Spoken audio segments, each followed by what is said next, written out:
132 kamar, 6 lantai, 96 karyawan penuh waktu, dan 140 tamu.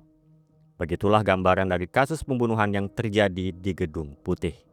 Sang detektif harus menemukan pelaku di tengah kondisi yang sangat rumit tersebut. Dan inilah series The Residence. Cerita dibuka di Kongres Senat. Sidang ini menghadirkan para saksi dalam kasus pembunuhan yang terjadi di Gedung Putih pada 11 Oktober. Artinya, kejadian-kejadian yang nantinya ditampilkan di Gedung Putih adalah flashback dari keterangan para saksi dalam sidang tersebut. Kesaksian pertama dibuka oleh Jasmine Hasney, Kepala Pelayan Gedung Putih. Sebenarnya, ia adalah seorang asisten yang baru saja naik jabatan akibat kejadian pembunuhan ini. And how long have you been in this position, Ms. Haney? Pada saat kejadian, ia berada di lantai 1, sedang minum-minum. Kemudian ia diperintahkan oleh Agen Rouse untuk naik ke lantai 3. Sesampainya di sana, ia berbicara dengan penasihat Presiden Amerika, Harry Hollinger, serta Agent Trask dari Secret Service. Harry mengatakan bahwa telah terjadi sebuah insiden, dan Hasney harus menanganinya. Hasney kesal karena seharusnya yang bertanggung jawab adalah Abby Winter, Kepala Pelayan Gedung Putih, bukan dirinya yang hanya seorang asisten. Saat itulah Hasney menyadari mengapa ia diperintah. Insiden yang terjadi adalah tewasnya Kepala Pelayan Gedung Putih, Abby Winter, di ruang permainan lantai 3. Secara tidak langsung, Hasney pun naik jabatan menjadi Kepala Pelayan Gedung Putih, menggantikan Winter. Hasney diperintahkan agar tidak ada satupun tamu atau staf yang memasuki lantai 2 dan 3. Ia pun melaksanakan tugas tersebut. Kemudian ditampilkan flashback antara Hasney dan Winter sebelum kejadian. Winter mengatakan bahwa ia akan menunda masa pensiunnya karena merasa kondisi di Gedung Putih sedang tidak stabil. Setelah Winter pergi, Hasney tampak marah atas pernyataan tersebut.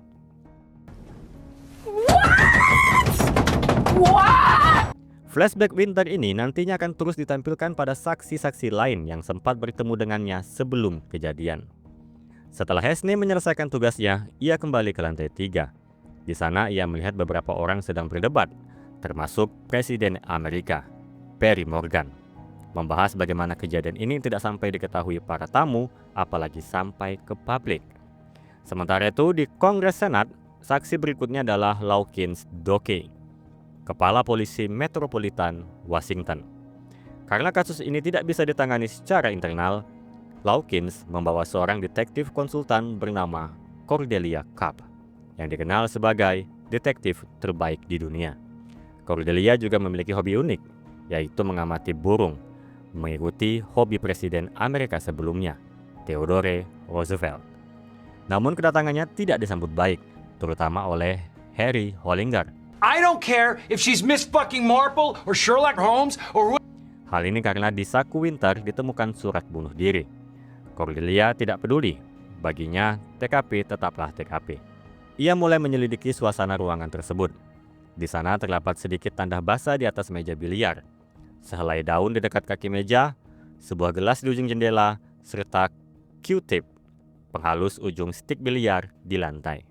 Sementara pada korban, terlihat kedua pergelangan tangan Winter berdarah, sedikit lecet di bagian wajah, kemeja yang berlumuran darah, surat bunuh diri, serta sebuah kunci. Setelah pemeriksaan awal, meskipun Harry bersikeras bahwa ini adalah bunuh diri, Cordelia ingin bertemu dengan orang pertama yang menemukan korban. Orang tersebut adalah Nan Cox, mertua dari Perry Morgan, yang kebetulan kamarnya berada bersebelahan dengan ruang permainan. Nan sendiri dikenal sebagai peminum berat, sekaligus membenci menantunya yang menjadi presiden, meskipun alasannya belum jelas. Ia mengatakan mendengar suara gedebuk keras sebelum keluar kamar dan menemukan Winter tepat pada jam 21:57. Ia mengetahui waktu tersebut karena memiliki jam digital besar di kamarnya. That is a clock. Setelah itu, Cordelia menanyakan ruangan lain, terutama kamar di ujung lorong, yang ternyata adalah kamar Harry Hollinger. Cordelia tidak melanjutkan pertanyaan, tetapi meminta mereka untuk turun ke lantai 1 tempat para tamu berada. Harry langsung menolak. Malam itu adalah jamuan kenegaraan antara Amerika dan Australia. Jika Cordelia turun dan membahas kematian kepala staf Gedung Putih, hal itu bisa memperburuk hubungan kedua negara yang memang sedang tidak baik sejak masa presiden sebelumnya. Intinya, Harry tidak ingin berita kematian ini tersebar, dan ia ingin kasus ini diselesaikan malam itu juga, karena ia yakin ini adalah bunuh diri melihat kondisi pergelangan tangan Winter. Karena Harry terus bersikeras, Cordelia menanyakan satu hal. Jika Winter bunuh diri dengan mengoyak pergelangan tangannya, lalu di mana pisaunya? Tidak ada yang bisa menjawab. Cordelia kemudian menjelaskan tentang seekor burung yang memiliki fokus tinggi dan menyindir bahwa semua orang di TKP saat itu tidak memiliki fokus sama sekali. Ia menjelaskan bahwa sobekan pada kedua pergelangan tangan Winter tidak menunjukkan tanda ragu-ragu. Jumlah darah yang keluar juga tidak banyak. Terdapat peradangan pada mulut yang menandakan Winter menelan racun. Dan terdapat memar di belakang kepala. Serta kemungkinan besar Winter tidak dibunuh di ruangan itu, melainkan dipindahkan ke sana. Semua analisis tersebut jelas menunjukkan bahwa ini bukan bunuh diri. As I was saying, I'm gonna go downstairs. Untuk sementara, Cordelia diperbolehkan melanjutkan penyelidikan. Hal pertama yang ingin ia lakukan adalah mengelilingi seluruh Gedung Putih, dan Hesney akan menjadi pemandunya. Namun Cordelia merasa agak risih dengan seorang pria yang terus mengikutinya. Pria itu adalah Agen Edwin Park dari FBI yang sebenarnya ingin membantu. Karena itu, Edwin ditugaskan menjadi asisten sementara Cordelia dalam kasus ini. Dalam tur tersebut, Hesney menjelaskan bahwa terdapat 140 tamu dari Australia, termasuk dua artis terkenal, Kylie Minogue dan Hugh Jackman. Namun Hesney terlihat ragu dengan jumlah tersebut, karena sebenarnya ada orang lain yang lebih bertanggung jawab terhadap data tamu. Orang tersebut adalah Lily Schumacher, Sekretaris Sosial Gedung Putih. For coordinating all social activity in the White House. That is correct. Lily menceritakan kesaksiannya bahwa ia berada di berbagai tempat untuk mengurus jamuan negara tersebut. Di ruangan hijau lantai 1, itulah pertama kalinya ia bertemu dengan Cordelia. Lily bertanya kepada Hesney di mana Winter, karena sejak tadi ia tidak menemukannya. Hesney tidak menjawab, justru bertanya mengenai jumlah tamu saat ini. Jumlahnya adalah 141 orang, tidak termasuk Cordelia dan Agen Edwin Park. Di sini Cordelia tetap diam dan tidak menanyakan apapun, sehingga Lily pergi kembali mencari Winter. Cordelia kemudian masuk ke ruangan timur, tempat para tamu menyaksikan Kylie bernyanyi. Perhatian para tamu tiba-tiba terhenti ketika salah satu staf memecahkan gelas. Setelah itu Cordelia ingin pergi ke ruangan Winter dan meminta Hesney untuk mengantarnya. Dalam perjalanan, mereka melewati basement. Di bagian ini terdapat gudang persediaan, ruang laundry, serta area staf. Saat berada di ruang makan staf, salah satu staf menanyakan keberadaan Winter, tetapi tetap diabaikan oleh Hesney. Pada satu titik, terlihat seorang staf lain yang tampak gelisah. Melanjutkan tur, mereka sampai di pintu keluar staf, dan di sana terjadi 3 insiden. Staf yang sebelumnya memecahkan gelas menabrak Edwin sambil membawa gelas baru. Seorang staf toko bunga melempar bunganya ke tempat sampah dengan marah, serta seorang staf housekeeper menutup pintu tepat saat Cordelia melewatinya. Tur berlanjut, Hesney kemudian menunjuk ruang perpustakaan, ruangan favorit Winter. Lalu mereka masuk ke dapur. Hesney sempat menanyakan keberadaan koki Gedung Putih, yaitu Marvella. Namun staf lain mengatakan bahwa ia tidak terlihat sejak 1 jam yang lalu. Cordelia kemudian menanyakan bagaimana sistem pengamanan saat jamuan kenegaraan seperti ini berlangsung. Terdapat 5 pos pemeriksaan oleh Secret Service untuk para tamu. Tentu terdapat CCTV, tetapi pada beberapa titik tidak terdapat pengawasan kamera. Salah satunya di ruangan belakang dapur. Cordelia melihat susunan pisau di dapur dan melihat seorang koki duduk lemas di dekat kompor. Tidak ada percakapan, mereka hanya melewatinya. Akhirnya mereka sampai di ruangan Winter, meskipun Hesney awalnya tidak ingin masuk. Cordelia dan Edwin masuk dan menemukan Harry Hollinger sedang mengobrak-abrik meja Winter. Ia mengatakan bahwa ia khawatir terdapat dokumen politik sensitif di sana. Sementara itu di Kongres, Senator dari Colorado, Senator Biggs, mempertanyakan tindakan Harry yang tidak memiliki kewenangan operasional politik, tetapi justru mencari dokumen yang bukan haknya. Pada titik ini, Senator Biggs mulai mencurigai Harry sebagai pelaku. Namun ketua sidang, Senator Aaron, meminta Biggs untuk tidak menginterupsi. Kembali pada flashback, Cordelia dan Harry sempat berdebat, hingga akhirnya Cordelia meminta Harry untuk keluar dari ruangan Winter. Harry pun keluar dan terlihat tatapan tajam antara Harry dan Hasney. Kemudian Hasney diminta untuk masuk. Cordelia memintanya mengingat apakah ada sesuatu yang berubah di ruangan Winter. Saat itu ditampilkan kembali flashback antara Hasney dan Winter, ketika Winter mengatakan bahwa suatu hari ruangan kerjanya akan menjadi milik Hasney dan ia bebas menatanya. Hasney pun mengatakan bahwa tidak ada yang berubah dari apa yang ia ingat. Edwin kemudian menawarkan untuk memanggil tim forensik, namun Cordelia tiba-tiba menghilang.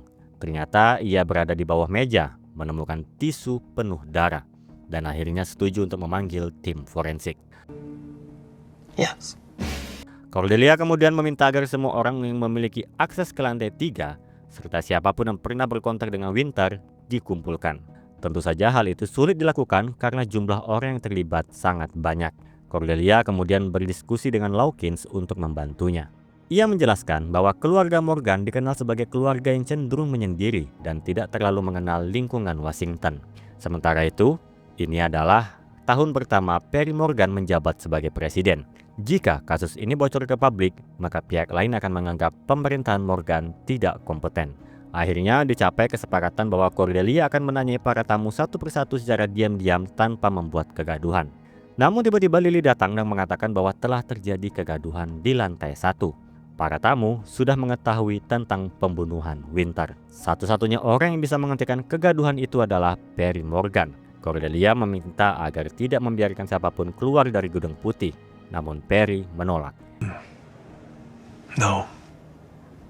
Perry memutuskan untuk memberikan pidato tentang kejadian ini dan membiarkan semua orang pergi. Tak lama kemudian, Perdana Menteri Australia, Ross, Menteri Luar Negeri Australia, David Rylance, serta Duta Besar Australia, Tambridge, datang dan menanyakan apa yang sebenarnya terjadi. Perry mulai menjelaskan situasi tersebut. Di tengah percakapan, David tampak gelisah karena Cordelia melihatnya menggunakan teropong. Cordelia kemudian menanyakan kepada David, mengapa ia memakai kemeja putih milik Winter? Mengapa David memakai kemeja milik orang yang sudah mati? David pun terdiam. Situasi itu membuat Perry akhirnya memerintahkan untuk mengunci semua jalur keluar Gedung Putih. Lock it down, now. Episode kedua ini akhirnya membawa Cordelia Cup berhadapan langsung dengan para tamu dan staf Gedung Putih. Interogasi pertama yang dipanggil adalah Menteri Luar Negeri Australia, David Rylance. Sejak awal, Cordelia menegaskan temuannya. David mengenakan kemeja milik Winter, sementara Winter justru memakai kemeja David yang berlumuran darah. Ia langsung menyadari ada yang tidak beres dari ukuran pakaian tersebut. Dengan pengetahuannya tentang perancang jas asal Australia, Cordelia yakin bahwa kedua pria itu memang saling bertukar kemeja. Dari sini, Cordelia mendapatkan banyak informasi penting dari David. Beberapa jam sebelum kejadian, saat melakukan peninjauan keamanan, David melihat Winter dan kepala koki Gedung Putih, Marvella, terlibat pertengkaran hebat. Masalahnya adalah, rencana Marvella menyajikan wagyu dengan api terbuka sebagai hidangan pembuka. Winter menolak keras karena tidak boleh ada api terbuka di ruang makan negara. Perdebatan itu memuncak. Marvella berteriak, memecahkan gelas, dan mengucapkan kalimat yang mengerikan. I am going to kill you! Namun luapan emosi itu justru menarik perhatian David. Pada jam 9 malam, ia diam-diam meninggalkan konser Kylie Minogue untuk mencari Marvella. Apa yang terjadi setelahnya justru tidak terduga. Mereka terlibat hubungan yang kacau, berpindah dari dapur, keluar gedung, hingga ke dekat pohon. Di sana, tanpa sengaja Marvella membenturkan kepalanya ke hidung David hingga membuatnya berdarah. Apakah itu menghentikan mereka? Tidak. Yang justru menghentikan David adalah sesuatu yang ia lihat dari kejauhan. Ada seseorang yang sedang merokok di dekat pohon, dan sosok lain dengan senter yang memasuki rumah kaca. Merasa takut sedang ketahuan, ia kembali ke Gedung Putih dan bertemu dengan Winter. Melihat kondisi bajunya, Winter tidak mengizinkan David berkeliaran dengan pakaian berlumuran darah. Ia kemudian mengantar David ke kantornya melalui pintu belakang dan mereka bertukar kemeja. Sebelum David pergi, Winter menerima telepon dan memberi isyarat agar David tetap menunggu. Dan setelah menutup telepon, Abby mengatakan sesuatu yang sangat mengganggu. I am going to be dead by the end of the night. Ketika kisah ini disampaikan kepada lingkaran dalam, Harry Hollinger mencoba meremehkannya sebagai ucapan biasa. Namun Perdana Menteri Australia, Rose, justru menekan agar penyelidikan dilanjutkan. Jika tidak, warga Australia bisa saja dituduh membunuh staf Gedung Putih. Your call. Dari titik ini, Cordelia mulai menghadapi berbagai kesaksian dari tamu dan staf yang sangat beragam. Ada yang tidak relevan, seperti Rachel, pemilik media besar yang mengeluhkan duduk dengan orang aneh saat jamuan makan. Atau istri Perdana Menteri Australia yang alergi bunga. Bahkan ada yang menjawab tidak sesuai pertanyaan, seperti Elsie Kelly, housekeeper, yang mengatakan tidak melihat apapun di lantai 2. I didn't ask about the second floor. Padahal pertanyaan Cordelia kali ini kepada semua orang adalah tentang lantai 3, tempat Winter tewas dan kapan terakhir mereka melihatnya. Karena jumlah saksi begitu banyak, Cordelia sampai memotret mereka satu persatu, lengkap dengan nama dan status agar lebih mudah diingat. Dari sekian banyak orang, yang menurut Cordelia lebih tepat disebut orang-orang menarik, beberapa pernyataan mulai memberikan kemajuan pada kasus ini. Yang pertama adalah Eddie Gomez, seorang tukang kayu. Di sini diperlihatkan metode interogasi Cordelia, yaitu strategic use of silence atau penggunaan diam secara strategis. Ia tidak banyak bicara, hanya diam dan menatap, memberikan tekanan psikologis hingga saksi terpaksa berbicara. So now what? Eddie pun akhirnya mengungkapkan sendiri. Ia menjelaskan bahwa sepanjang malam terjadi banyak masalah, denah tempat duduk, kekacauan pengaturan bunga, hingga kaligrafer yang tidak kompeten. Sekitar jam 9 malam, Eddie sedang mencari Bruce, sang engineering, di kantor Winter. Namun yang ia temukan adalah pintu tertutup dan suara Abby yang sedang berteriak marah. Eddie mengaku tidak tahu siapa yang ada di dalam bersama Winter. Saat pintu terbuka, Eddie langsung turun tangga untuk bersembunyi. Dan dari sana ia melihat Harry Hollinger turun dengan wajah gelisah. Kesaksian lain juga menyebut bahwa Winter terlihat keluar sekitar jam 9 dari ruang timur. Dan Harry juga ikut keluar.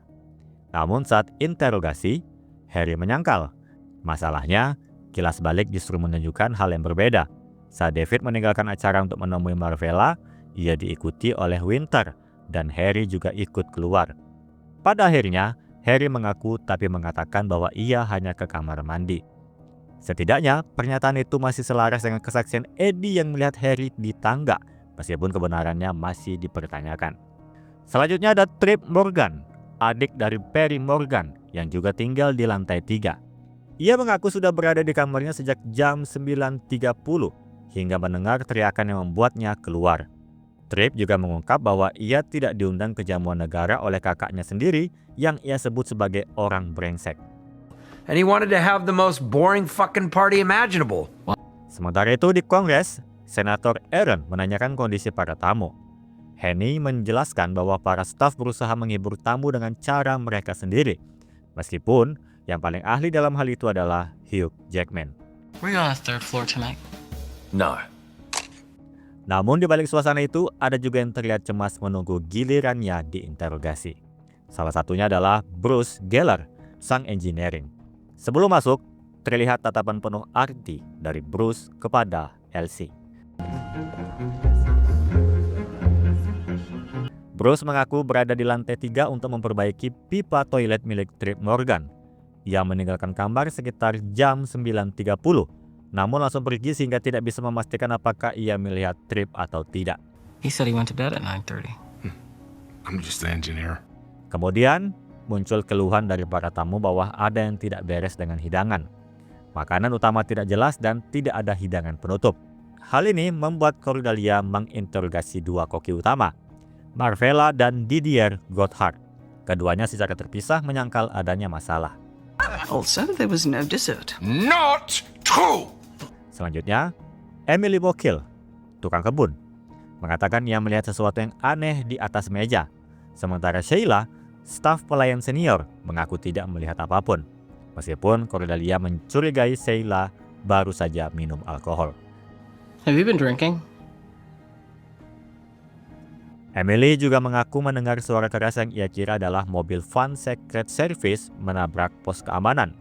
Ia melihat 3 orang keluar, salah satunya adalah Winter. Namun kesaksian lain justru berbeda. Ada yang mengatakan jumlahnya lebih banyak, bahkan tidak ada Winter. Rosalind Church, kurator Gedung Putih, dengan tegas menyatakan bahwa Winter tidak keluar karena ia melihatnya sedang berdebat soal bunga dengan staf. Berbagai konflik ini membuat Lily Schumacher ikut diinterogasi. Ia mengatakan bahwa sebenarnya ada pihak lain yang lebih bertanggung jawab atas kekacauan malam itu, yaitu orang-orang di Gedung Putih sendiri. Banyak staf dan keluarga presiden yang tidak menyukai Winter, meskipun di depan umum terlihat baik-baik saja. Menurut Lily, kebencian itu bukan hanya muncul malam ini, tetapi sudah lama. Dari acara tahun baru, serangan teroris pada 4 Maret, atau saat perpindahan antara presiden lama dan presiden baru di Gedung Putih. Ia juga menyoroti hubungan yang tegang antara Winter dan keluarga Morgan, terutama dengan Elliot Morgan. Bahkan Lily memperingatkan Cordelia bahwa Elliot akan menjawab dengan ragu-ragu. Dan benar saja, saat diinterogasi, Elliot menjawab persis seperti yang diperagakan Lily. Well, that's tricky. Ia hanya mengatakan bahwa Winter memiliki karakter unik dan sering bertengkar dengan Perry Morgan. Pertanyaan tentang ketidaksukaan terhadap Winter juga diajukan kepada Marvella. Ia mengaku tetap menghormati Winter dan mengatakan bahwa ancaman yang ia ucapkan sebelumnya hanyalah kebiasaan. Cordelia lalu mengubah pertanyaan. Apakah Marvella keluar dari Gedung Putih malam ini? Awalnya Marvella menyangkal, namun Cordelia hanya diam. Really don't feel comfortable lying to you. You shouldn't. It's like you Ia memang keluar untuk bertemu David. Dan kemanakah dia pasca David masuk ke Gedung Putih? Keberadaannya dijelaskan oleh Angie Huggins, staf pelukis. Marvella berada di ruangannya sekitar jam 9.30. Cukup lama ia di sana sehingga menyingkirkan Marvella dari daftar tersangka. Angie juga mengungkap bahwa Winter adalah temannya. Telah bekerja selama 23 tahun dan dikenal sebagai sosok kompeten. Namun, Winter juga sering stres dan meluapkannya melalui jurnal pribadi. Masalahnya, jurnal itu belum ditemukan. Hurt him deeply. He felt responsible for this place. Saat Cordelia mulai menyusun semua potongan informasi, Agent Trust datang membawa kabar penting. Mereka berhasil melacak lokasi panggilan terakhir Winter, yaitu di rumah kaca. Tempat di mana Emily, sang tukang kebun bekerja, dan David yang melihat seseorang yang masuk ke rumah kaca dengan senter. Cordelia segera menuju ke sana, memeriksa area, dan menemukan pecahan gelas. Ia keluar, mengangkat pecahan itu, melihat ke atas, dan ia mendapat pencerahan. Ia kembali ke Gedung Putih dan meminta tubuh Winter dibawa keluar melalui pintu utama, tepat di hadapan semua tamu. Tujuannya adalah mengumpulkan semua orang dalam satu titik. Seperti yang dijelaskan Edwin di Kongres, Cordelia terinspirasi dari burung falcon yang mampu melihat kelemahan sekecil apapun pada mangsanya. She was hunting. Dan di momen itu, Cordelia melihat seseorang yang mencurigakan, Didier Gotthard. Ia tampak gelisah, memegang bahunya, lalu keluar lebih dulu dari kerumunan. Dan di punggungnya terlihat tanda kapur biru, persis seperti penghalus biliar yang ada di ruang permainan dekat tubuh Winter. Scene pun kemudian memperlihatkan Didier menyelinap keluar dari ruang permainan dengan pisau berlumuran darah, tepat sebelum mayat ditemukan. Namun satu pertanyaan yang masih tersisa, apakah scene itu benar terjadi? Ataukah hanya ilusi? Tapi yang jelas, Cordelia sedang memburu Didier. Permulaan di episode ini akan menampilkan flashback Didier Gorhard pasca ia pergi dari ruang permainan. Ia mencuci pisau penuh darah di dapurnya dan disusun kembali. Sementara lap darah yang mengelap pisau ditaruh di kotak dan ia pergi menuju basement. Pada satu titik, kotak itu sudah tidak di tangannya. Sheila datang dari belakang mengejutkannya. Didier langsung berjalan cepat pergi tanpa mendengar Sheila yang memberitahu ada noda biru yang menempel di belakang bajunya. Saat naik ke lantai 1, ia melihat Henny bersama Agent Rose. Tampaknya flashback ini sebelum Henny diberitahu kematian Winter. Didier lalu dihampiri head butler, Rolly Bridgewater. Rolly memuji Didier karena berani melawan Winter mengenai makanan penutup. Cerita itu akan dijelaskan nanti. Didier hanya diam dan pergi. Kembali ia tidak mendengar kalau ada tanda biru di bajunya oleh Rolly. Hey, you got something on your back? Ia kembali ke dapurnya, tampak lesu dan bersender di sana. Cukup lama di sana sambil mengingat apa yang terjadi di ruang permainan. Sampai di mana Henny membawa Cordelia dan Edwin tiba di dapurnya. Ia tidak sempat menyusun kembali susunan pisaunya, hanya berharap Cordelia tidak memperhatikan hal itu. Flashback selesai untuk sementara dan sekarang Didier akan diinterogasi. Tapi Cordelia melewati ruangannya yang membuat Edwin bingung. Meskipun tanda kapur biru di bagian belakang baju Didier yang cocok dengan kapur di ruang permainan mengarah langsung pada kesimpulan itu, tapi Cordelia membutuhkan konteks lebih. Apakah ada sesuatu yang tidak mereka ketahui yang membuat apa yang mereka tahu menjadi tidak relevan? Itu yang perlu Cordelia temukan dan itulah konteks yang ia maksud. She's so smart. Kemudian Cordelia memanggil Henny untuk menanyakan titik di mana Didier tidak menyukai Winter. Henny menceritakan kemungkinan bermula pada perayaan Natal di Gedung Putih. Semua berjalan lancar sampai Lily membawa seorang energi medium, Saint Pierre, yang wajahnya tidak asing karena juga bermain di film High Potential sebagai Ludo, suami kedua Morgan. Pierre mempermasalahkan gingerbread house atau rumah jahe yang mengganggu energi jika ditaruh di ruang makan negara. Rumah jahe itu adalah buatan Didier dan dibuat sejak bulan Juli. Winter mencoba mempertahankan usaha Didier, ditambah tradisi rumah jahe di ruang makan negara sudah berjalan selama 50 tahun. Namun apa daya, Lily lebih percaya dengan Pierre dan meyakinkan Elliot Morgan juga untuk menyingkirkan rumah jahe itu dan ditaruh ke ruang Cina. I feel like Henny sempat menghampiri Winter di ruangannya. Winter mengakui bahwa saat ini keadaan Gedung Putih betul-betul berubah. Sulit untuknya menghadapi setiap perubahan yang ada. Rumah jahe adalah momen yang paling disukai Didier. Dan Henny tahu betapa sulitnya posisi Winter saat itu untuk berbicara pada Didier. Menurut Henny, dari titik inilah Didier membenci Winter. Ia merasa dikhianati. Meskipun semua adalah ide Lily, tapi Didier tidak bisa menyalahkan orang yang jelas tidak di pihaknya. Henny pun mengajak Cordelia untuk menjelaskan residensi yang ada di Gedung Putih.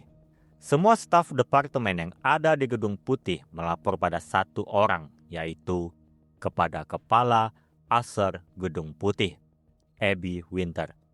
Jika ada konflik, maka para staf akan mengandalkan Winter untuk membela mereka. Pembelaan yang dimaksud adalah terhadap presiden, pasangan presiden, sekretaris sosial, secret service, dan petinggi lainnya. Pada dasarnya, semua staf akan selalu di Gedung Putih. Sementara presiden dan koleganya hanya sementara dan akan silih berganti. us versus them. Masalah lain di Didier juga ada, yaitu tentang Marvella. Dua koki ini memiliki ego tinggi dan tidak pernah akur. Didier koki lama dari Swiss yang menyukai formalitas yang elegan. Sementara Marvella, koki baru asal Texas yang direkrut keluarga Morgan, jenius tapi berantakan. Henny merasa Winter menusuk Didier dari belakang. Maka itu Didier melakukan persis seperti yang dilakukan Winter. Exactly. What does that mean? Maksud perkataan Henny akan dijelaskan oleh Dwayne, teknisi listrik. 2 hari sebelum Natal, Dwayne pergi ke ruang Cina untuk mematikan listrik. Ia sambil melihat rumah jahe yang tidak jadi dipamerkan. Saat itu, ia melihat replika Winter ditusuk pisau dari belakang. Dwayne tidak melaporkan itu kepada Winter, tapi ia menyimpan replika itu. Ditunjukkanlah replika tersebut pada Didier yang menganggap hal itu sangat mengganggu. Bagaimana replika Winter itu ada di rumah jahe? Flashback menampilkan ketika Didier baru akan menunjukkan rumah jahe tersebut kepada Winter. Dari rumah jahe yang merepresentasikan gedung putih, Didier membuat satu replika manusia dan itu adalah Winter sebagai bentuk dedikasi Winter di gedung putih selama 23 tahun. Namun Winter seperti tidak mengapresiasi hal itu yang sedikit membuat Didier kecewa. Thank you. Kembali ke interogasi, Cordelia menanyakan mengapa Didier berada di ruang permainan dilihat dari tanda biru di belakang baju Didier.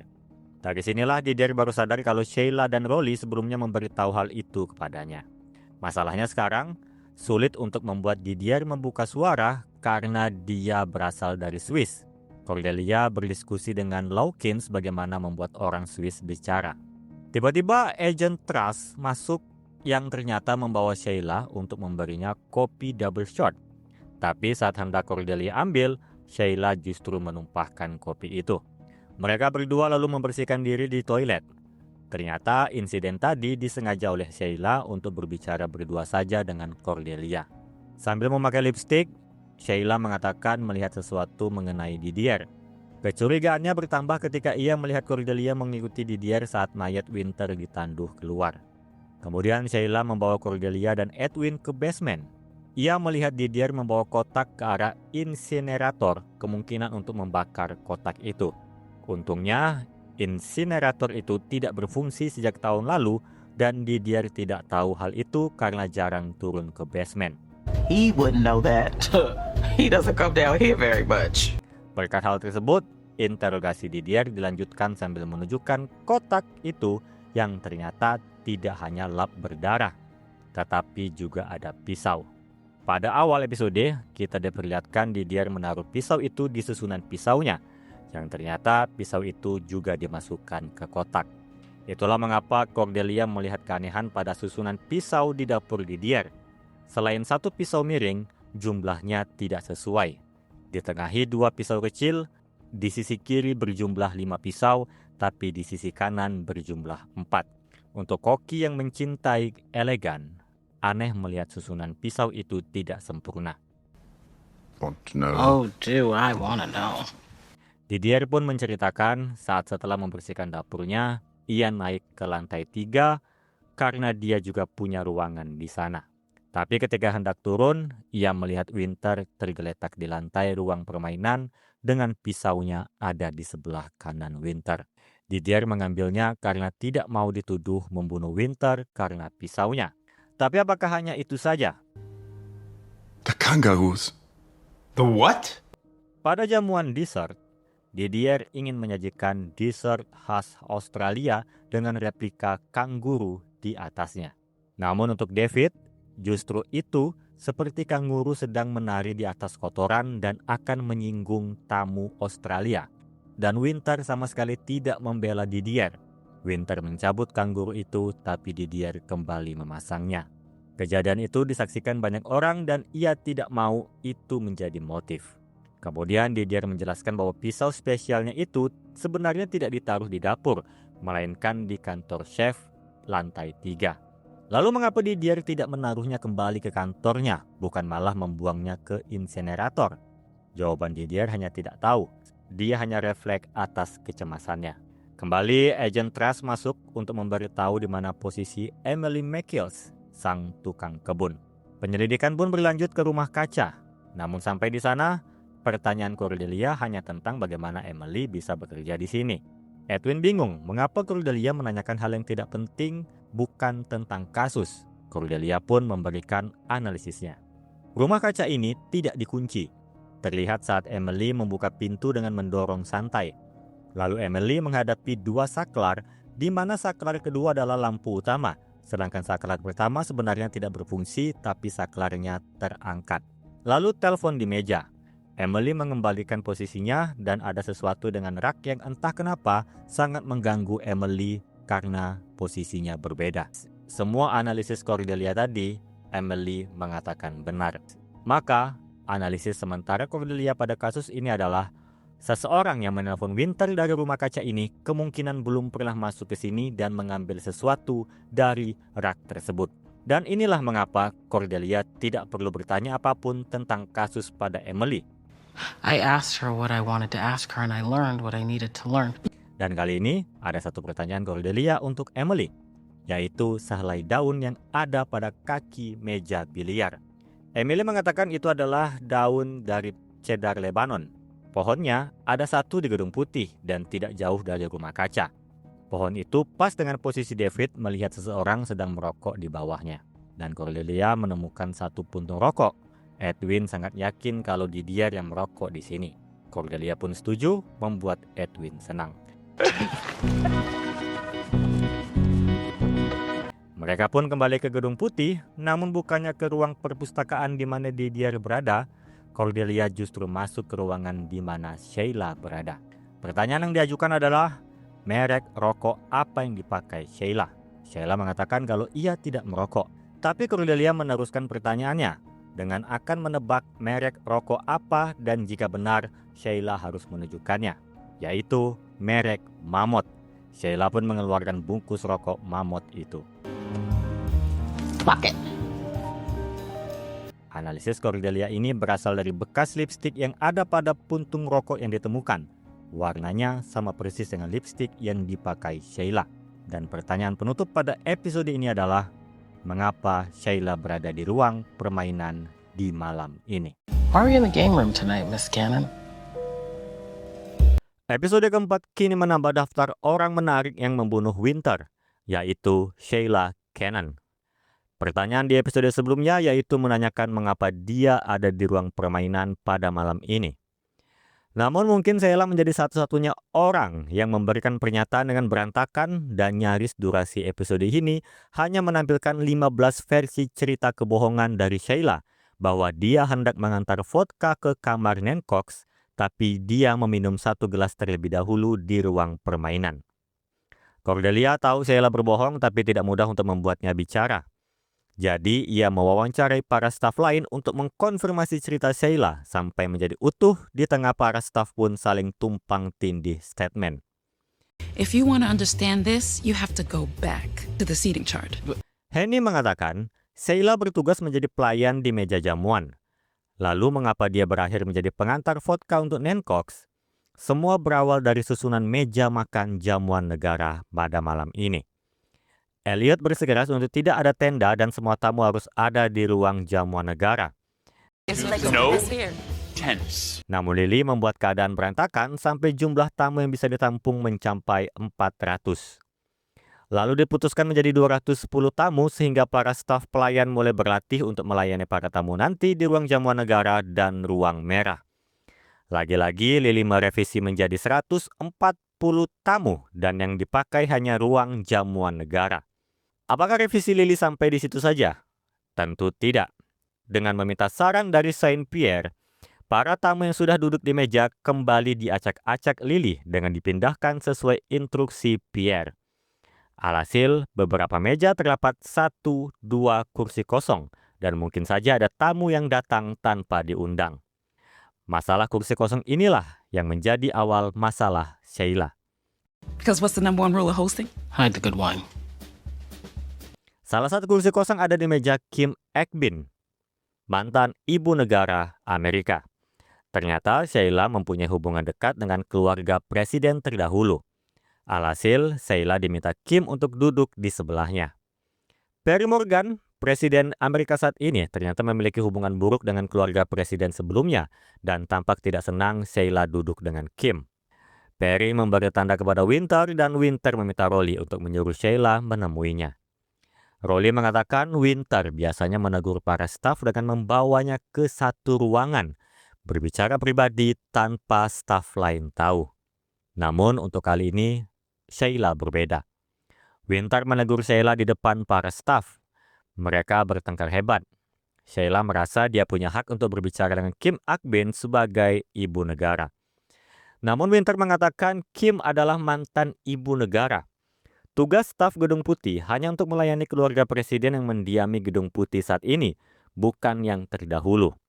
Pertengkaran mereka ini mencapai puncak ketika Winter memerintahkan Sheila untuk bertugas di dapur sambil mengatakan untuk Sheila menemuinya besok pagi di kantornya. Stay off the floor to the end of the night.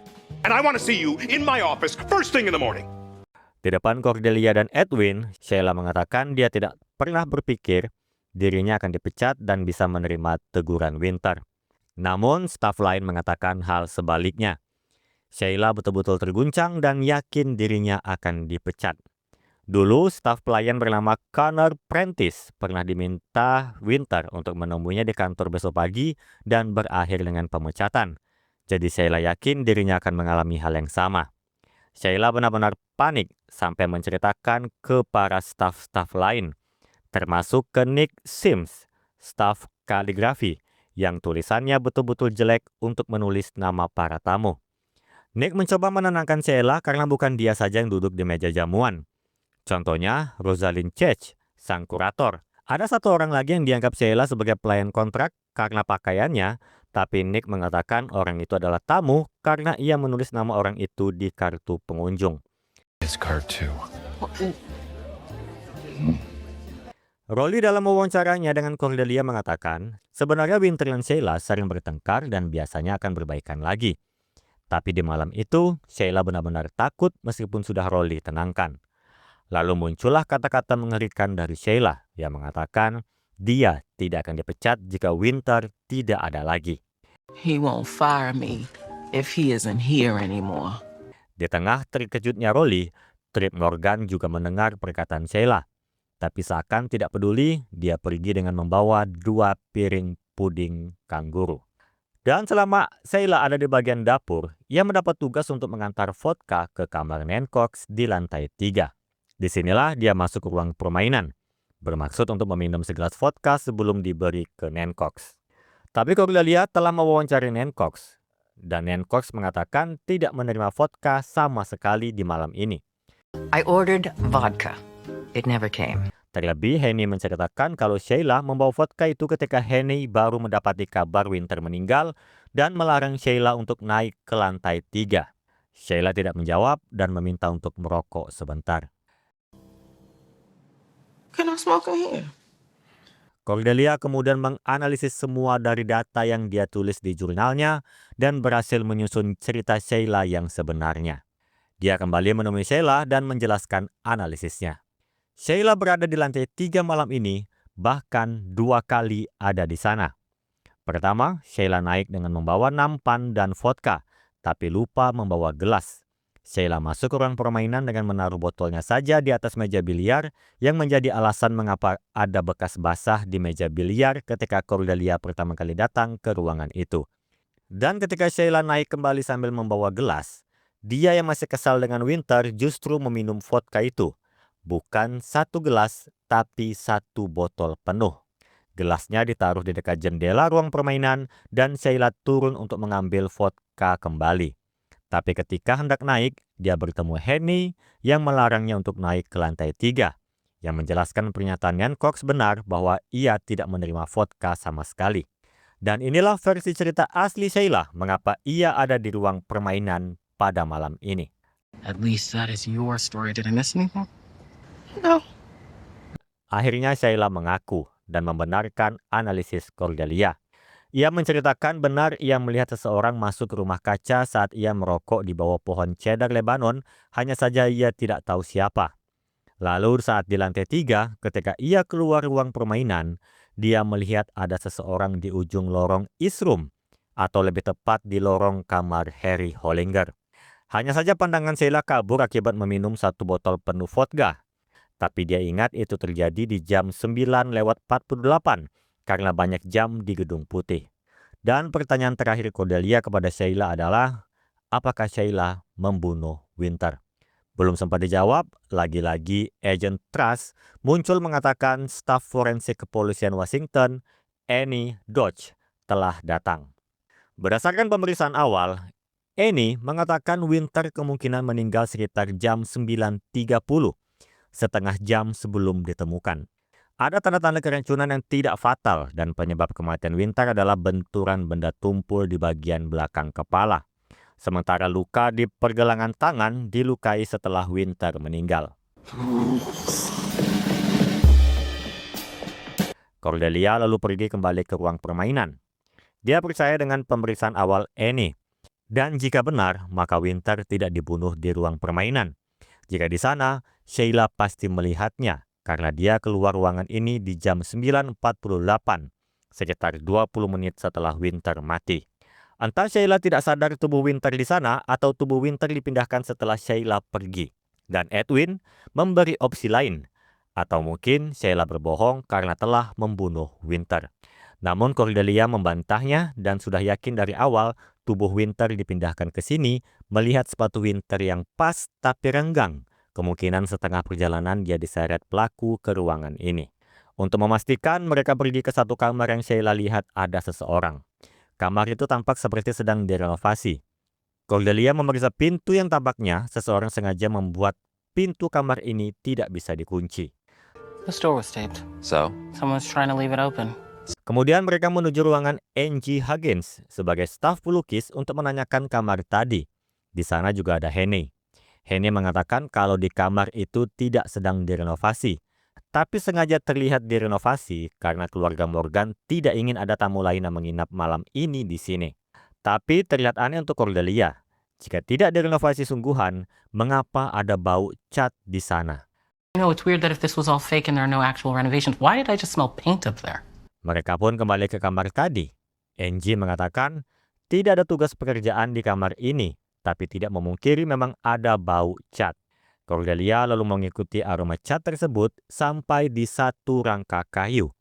Ia mengikisnya dan menemukan noda darah yang sengaja ditutupi. Kembali di waktu yang tidak tepat, Agent Trust masuk. Mengatakan bahwa ada seseorang di hotel seberang Gedung Putih ingin berbicara dengan Cordelia Cup untuk hal yang mendesak. Cordelia lalu menggunakan teropongnya melihat orang misterius tersebut yang juga menggunakan teropong. Sebuah petunjuk terkadang datang dari sudut yang tidak terduga. Dan ini yang dialami detektif Cordelia Cup. Orang misterius yang ingin menemuinya adalah seorang anak remaja bernama Fusi. Penggemar berat Gedung Putih yang telah mengamati kejadian di 1600 Pennsylvania Avenue sejak jam 6 sore dari kamarnya di puncak hotel di seberang jalan Gedung Putih. Sebenarnya dia akan melakukan tur sekolah ke Gedung Putih, tapi entah alasan apa dibatalkan yang kita tahu itu karena pembunuhan. Dia akan memberikan informasi apabila Cordelia memberinya imbalan tur ke Gedung Putih. Cordelia mengalah untuk hal ini. You have a business card. That has all my information on it.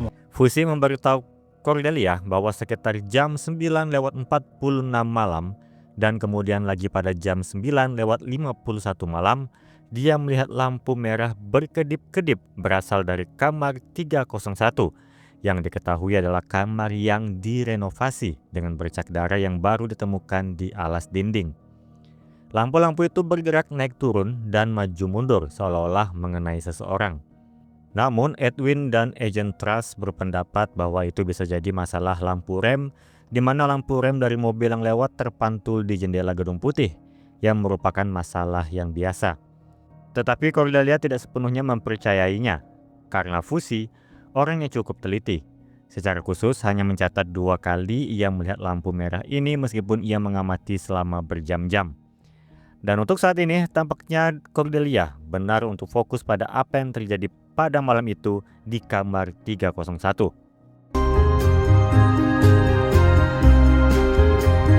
Jam sudah menunjukkan 4:30 pagi. Waktu Cordelia untuk menahan semua orang di Gedung Putih tidak banyak. Ditambah Kylie Minogue, sang penyanyi, ingin istirahat di kamar Lincoln di lantai 2 yang seharusnya tidak ada orang boleh naik ke lantai 2 apalagi lantai 3. Tapi Cordelia harus melanjutkan penyelidikan. Pertama-tama tentu adalah Harry Hollinger. yang kamarnya berdepanan dengan kamar 301. Dia tidak pernah masuk ke sana karena kamar itu direnovasi. Ketika Cordelia mengatakan kamar itu sengaja dibuat direnovasi supaya tidak ada yang menginap, mengetahui hal itu, Harry justru memarahi Perry Morgan dan Elliot karena mereka berarti sengaja supaya adiknya tidak bisa menginap di sini. Harry, that's my sister! I know, it's not about her personally. Selanjutnya adalah Nan Cox. Dia mengaku tidak pernah keluar kamar selama sebulan ini. Dia lebih baik menonton TV daripada keluar bertemu Morgan. Tapi volume suara TV itu terlalu besar. Dan Cox mengatakan ia tidak ingin mendengar sesuatu yang mengganggu telinganya. Contohnya adalah pertengkaran baru-baru ini antara Abby Winter dan Trip Morgan. Abby? And? Alhasil interogasi lanjutan adalah Trip Morgan. Tapi dia mengaku tidak demikian. Dia sengaja menyumbat toilet untuk segera diperbaiki. Winter datang dan memanggil staf yang bertanggung jawab. Hubungan mereka sangat baik dan langsung dibantah kesaksian staf lainnya. Cordelia pun ingin tahu bagaimana adik presiden ini bisa tinggal di Gedung Putih selama 9 bulan. AB didn't think like that. He was too much of a professional. We hated each other. True. Ini berawal dari pasca masa kampanye. Trip melakukan perjalanan sampai ke Tiongkok dan tertahan di sana. Morgan harus menyelamatkannya dengan politik dan memberi Trip 2 pilihan. Tinggal di Gedung Putih atau pergi, tapi jika melanggar hukum lagi, Trip akan menanggung sendiri. Pilihan yang mudah untuk Trip memilih tinggal di Gedung Putih secara gratis. Nyatanya, semua urusan Trip diurus oleh Winter. Trip banyak melanggar kebijakan di Gedung Putih. Dia tidak bisa menempatkan diri sebagai tamu. Meskipun Haney mengatakan Trip akhir-akhir ini berubah, tapi dia berulah kembali saat malam ini. Yaitu, tidak diundangnya dia saat jamuan kenegaraan. What happened tonight? Otomatis, pertanyaan dilayangkan kepada Perry Morgan, mengapa dia tidak mengundang adiknya sendiri. Cordelia harusnya tahu mengapa Trip tidak diundang, dan Perry mengatakan Trip lah yang tidak mau datang. Namun flashback menyatakan sebaliknya. Perry berusaha menekan Trip agar tidak datang melalui telepon. Sementara Trip sendiri sebenarnya sudah memakai setelan untuk jamuan negara. Inilah awal mula mengapa Trip sengaja menyumbat toiletnya untuk membuat masalah di tengah jamuan negara. Setelah informasi itu didapat, mereka kembali ke Trip sehingga Trip harus menceritakan yang sebenarnya. Pertengkaran Trip dengan Winter malam tadi tidak hanya tentang toilet, tapi juga barang-barang di Gedung Putih yang hobi dicuri Trip untuk ditaruh di kamarnya. Winter akan mengadu kepada Perry Morgan, membuat Trip takut dan menceritakan bahwa sebenarnya ia tidak tahu harus berbuat apa. Kakaknya seorang presiden, sementara dia adik yang tidak berguna. Hal-hal yang dilakukannya hanyalah mencari perhatian kakaknya. Meski begitu, Winter tetap akan mengadukan Trip, yang membuat Trip berteriak sampai didengar Nan Cox. Apakah dia ada di kamar 301? Dia mengatakan tidak, karena tidak keluar kamar. Ada saksi yang melihatnya, yaitu Bruce, sang engineer. Pindahlah ke Bruce untuk ditanyai. Bruce mengatakan ia melihat Trip hanya saat pertama kali datang pada jam 8:30 malam. Sepanjang Bruce memperbaiki toilet, ia hanya mendengar Trip bercerita yang tidak dia mengerti. Tapi ketika suara Trip tidak ada, Bruce keluar dari toilet dan melihat Trip sudah tidak ada pada jam 9:30. Trip mengaku ia sempat turun untuk mengambil dessert, tepat setelah Sheila mengatakan ingin Winter tidak ada di sini. Dessert itu masih ada sisanya di kamarnya. Tapi ketika dia tampak meyakinkan Cordelia dia bukan pembunuhnya, tangannya membentur patung Abraham Lincoln, sehingga jam tangannya mengeluarkan cahaya merah berkelap-kelip. Cahaya yang mengingatkan pada pernyataan fusi sebelumnya. What did you see? A flashing red light Where? in the window. Cordelia lalu berbicara dengan Lawkins tentang Trip. Namun, Cordelia belum bisa menyimpulkan Trip adalah pelakunya. Cordelia ingin berbicara dengan Perry Morgan, tapi semua terhenti ketika Agent Trust memberitahu informasi genting di lantai dasar. Valentina Mota. This is my husband, Lorenzo. Valentina dan Lorenzo Mota, sosialita Washington DC, mereka berdua ternyata adalah tamu tidak diundang. Liz Hollenbeck dari The Washington Post duduk di sidang Senat dan menjelaskan situasinya kepada semua orang. Dua sosialita ini menyusup ke jamuan negara, bahkan berjabat tangan dengan presiden di barisan penyambutan. Tetapi tertangkap ketika mereka mencoba meninggalkan pesta lebih awal. Ini menandakan protokol keamanan Gedung Putih tidak sekuat itu. Lily Schumacher yang sebenarnya bertanggung jawab di sini langsung lepas tangan dari situasi tersebut. Harry Hollinger ingin membiarkan keduanya pergi, namun Abby Winter lah yang bersikeras. Ini adalah protokol keamanan untuk menahan mereka di sini sampai acara selesai dan mereka ditahan di dalam lemari.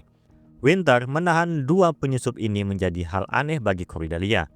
Henny pun mengatakan mungkin Winter merasa sedang dijebak agar disalahkan tidak bisa menjalankan protokol keamanan dan kemungkinan bisa dipecat. Siapa yang ingin menjebaknya? Henny mencurigai Harry Hollinger. There's something I should have told you about Harry and Abby.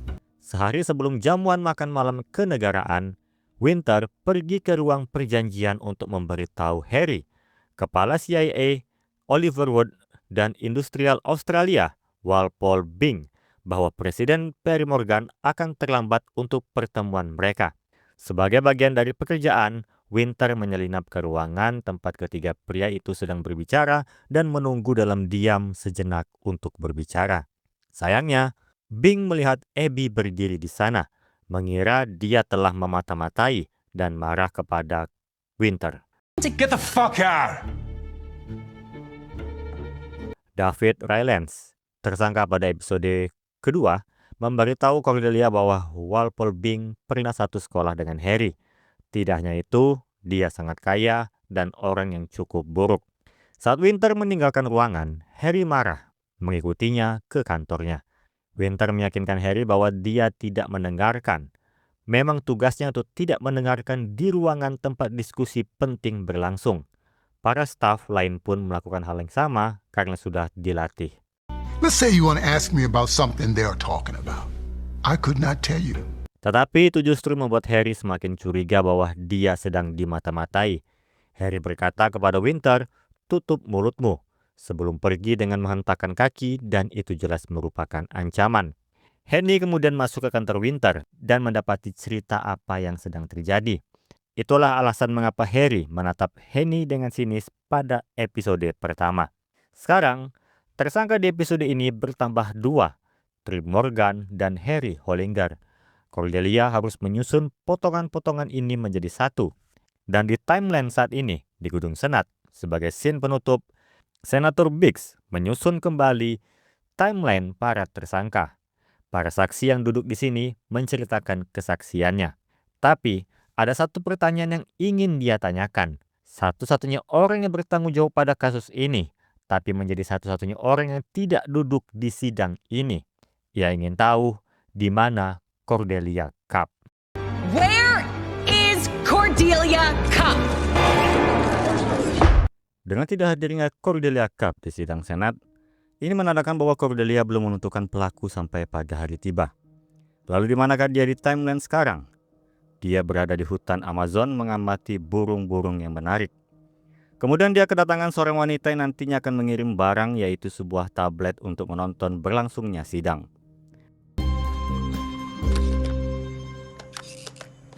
Cordelia sendiri tampak tidak tertarik karena apa yang terjadi di Gedung Putih sebelum ia keluar dari gedung itu. Beberapa jam menjelang pagi, Kyle Minogue membuat keributan karena ia menemukan noda darah di kamarnya di kamar Lincoln. Cordelia lalu pergi ke lantai 2 melihat darah itu. Ia lalu keluar untuk memperhatikan hal lain. Kamar itu dekat dengan ruang perjanjian dan ruang oval kuning. Khusus ruang oval, terdapat gelas di dekat vas bunga. Di koridor, terdapat dua pintu rahasia. Satu berisi lemari, yang satunya ternyata bisa menuju lantai 3 untuk dilalui oleh staf. Melihat situasi ini, mungkinkah tubuh Winter dibawa dari lantai 2 menuju ruang biliar? I want everyone off this floor. Now. Tiba-tiba ada suara di kamar lain yang ternyata Hugh Jackman jatuh dari kasurnya. Dua orang bisa tidur di lantai 2 yang harusnya dilarang untuk masuk. Ini tentu saja diberi izin oleh Agent Truss yang menganggap Hugh Jackman dan Kyle adalah orang yang penting. Namun ini sudah terjadi. Yang ingin ditanyakan Cordelia adalah mengapa dua kamar yang didiami Kyle dan Jackman tidak dijaga Secret Service. Truss mengatakan bahwa Elliot Morgan memberi perintah lewat telepon pada jam 9.22 malam untuk melarang Secret Service naik ke lantai 2. Tapi ketika menanya Elliot, dia bersikeras bahwa tidak melakukan perintah melalui telepon. Karena tanpa diperintah pun, sebenarnya keluarga Morgan sedikit punya selisih dengan Secret Service. Maybe one more time. I didn't call anyone. Statement Truss juga dikonfirmasi oleh Agent Rouse. Bedanya, Rouse sempat mau naik ke lantai 2 karena anjing peliharaan presiden sempat menggonggong di mana anjing itu tidak pernah melakukannya jika ditaruh di lantai 2. Tapi saat di tengah tangga, Rouse tidak lagi mendengar suara anjing itu dan tidak jadi ke lantai 2. He called at 9:22 p.m. I spoke to him. I don't know why he's saying he didn't call. Beberapa waktu kemudian, Truss memberikan foto dari CCTV. Ditemukanlah satu orang lagi, tamu tidak diundang, yang disebut orang ketiga. Sayangnya, Nick Sims, sang staf kaligrafi yang menulis kartu nama tamu, ia menulis nama orang itu dengan sangat tidak jelas untuk dieja. His name is Fig Whelpsker-Piff. Staf lain beberapa mengetahuinya. Salah satunya adalah Sheila yang sempat mengira orang itu adalah pegawai kontrak, tapi Nick mengatakan orang itu tamu. Informasi tambahan darinya, ternyata saat Sheila naik ke lift membawa gelas untuk meminum vodka, ia satu lift dengan orang ketiga itu yang keluar di lantai 2. Goldie juga sempat berbicara dengan orang ketiga tersebut di mana orang itu bertanya di mana toilet. Untuk tamu sendiri, Kim Akbin, mantan ibu negara, ingat dengan orang itu karena duduk di sebelahnya. Menurutnya orang ketiga itu ramah tapi kelihatan tegang. Satu kursi di sebelahnya ternyata adalah Walpole Bing, sang industrialis Australia, sahabat Harry Hollinger. Cordelia yakin orang ketiga ini salah satu kunci untuk memecahkan kasus. Hanya saja ia kehabisan waktu. Jam sudah menunjukkan jam 6 pagi. Para petinggi ingin cepat menentukan apakah Winter bunuh diri atau dibunuh. Edwin diminta Harry Hollinger untuk berbicara karena dia orang yang menemani Cordelia. Edwin dengan percaya diri mengatakan bahwa Winter bunuh diri. Edwin. My name is Edwin. Namun, Cordelia tidak ikut di bawah orang-orang yang setuju Winter bunuh diri. Ia akan mundur jika Lawkins, sang kepala kepolisian Washington, memutuskan untuk memberhentikan penyelidikan ini karena Cordelia adalah konsultan detektif kepolisian Washington. Dan ketika mereka berbicara berdua saja, Lawkins sebenarnya ingin membantu Cordelia. Tapi jika itu dilakukan, maka akan banyak tekanan yang datang dari berbagai sisi. Intinya, dia bisa diberhentikan. Cordelia tidak mau Lawkins dipecat. Alhasil, berakhirlah keputusan semua orang dibolehkan untuk pergi, mengakhiri penyelidikan Cordelia di malam itu. Kemudian masuk ke timeline masa sekarang. Setelah mendengar kesaksian Edwin mengenai orang ketiga, di kantor Senator Aaron, dia berbicara dengan Senator Biggs untuk mengakhiri sidang ini karena jika orang ketiga itu memiliki kesaksian kunci, ada kemungkinan konspirasi lainnya akan terbuka jika mengingat pembicaraan rahasia antara Harry Hollinger dengan Walpole Bing yang didengar Winter. Aaron sendiri bukan ingin membantu siapapun, tapi dia risih diganggu oleh petinggi di Gedung Putih. Namun Senator Biggs menolak meskipun ia ditawari berbagai tawaran menggiurkan dari Aaron karena Biggs yakin Harry Hollinger menyewa orang ketiga itu untuk membunuh Winter. Biggs juga yakin pembicaraan rahasia itu mengenai kesepakatan ilegal dengan Korea Utara. No deal, Aaron. Esoknya Lawkins hadir di persidangan untuk memberi kesaksian bahwa Winter bunuh diri. Di tengah sidang, para wartawan justru pergi keluar. Ternyata Senator Biggs melakukan konferensi untuk meminta orang ketiga itu untuk datang ke persidangan dengan memberikan hak kekebalan hukum. Tell your story. Saat sidang selesai, Harry datang ke kantor Aaron. Entah apa yang membuatnya takut dengan orang ketiga tersebut, tapi Aaron meyakinkan Harry bahwa orang ketiga itu tidak akan pernah datang ke persidangan. Nyatanya, esok hari, sang orang ketiga muncul di persidangan. The third man is now set to testify before Congress. Aaron kembali membuka sidang karena sogokan Biggs hanya dengan sebuah papan ski. Orang ketiga itu memperkenalkan namanya, Patrick Dombe. Pertama-tama, ia memberikan statement sesuai dengan teks yang diberikan pengacaranya. Secara kebetulan, Aaron meminta Dombe untuk bercerita dengan lepas yang ternyata itu membuat Dombe senang. Dombe menjelaskan ia sebenarnya adalah sales penjualan alat medis. Tidak sengaja melihat rombongan orang-orang Australia bermaksud untuk menawarkan produknya. Nasib berkata lain, karena para rombongan sebagian sudah mabuk-mabukan dan segera pergi naik bus ke Gedung Putih, ia malah diajak juga karena disangka orang Australia. Entah bagaimana, penjagaan pintu masuk tidak seketat yang dikira. Jika dua sosialitas sebelumnya bisa masuk padahal tidak serombongan dengan tamu Australia, apalagi Dombe yang datang di tengah rombongan. Ia bahkan mendapat kartu nama. Sebenarnya ia menyebut namanya Larry saat itu, tapi Nick menulis kaligrafi dengan sangat jelek. But he wrote Figwilpsker Pith. Lalu tempat duduk, ia sebenarnya duduk sembarangan. Dia tidak tahu sedang duduk dengan mantan ibu negara.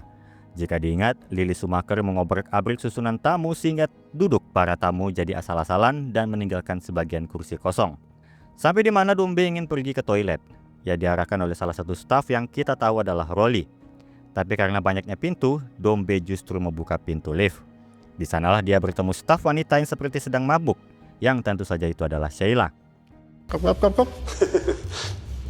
So I got off on the second. Dombe kemudian keluar di lantai 2. Ia masuk ke kamar yang sebenarnya adalah kamar presiden.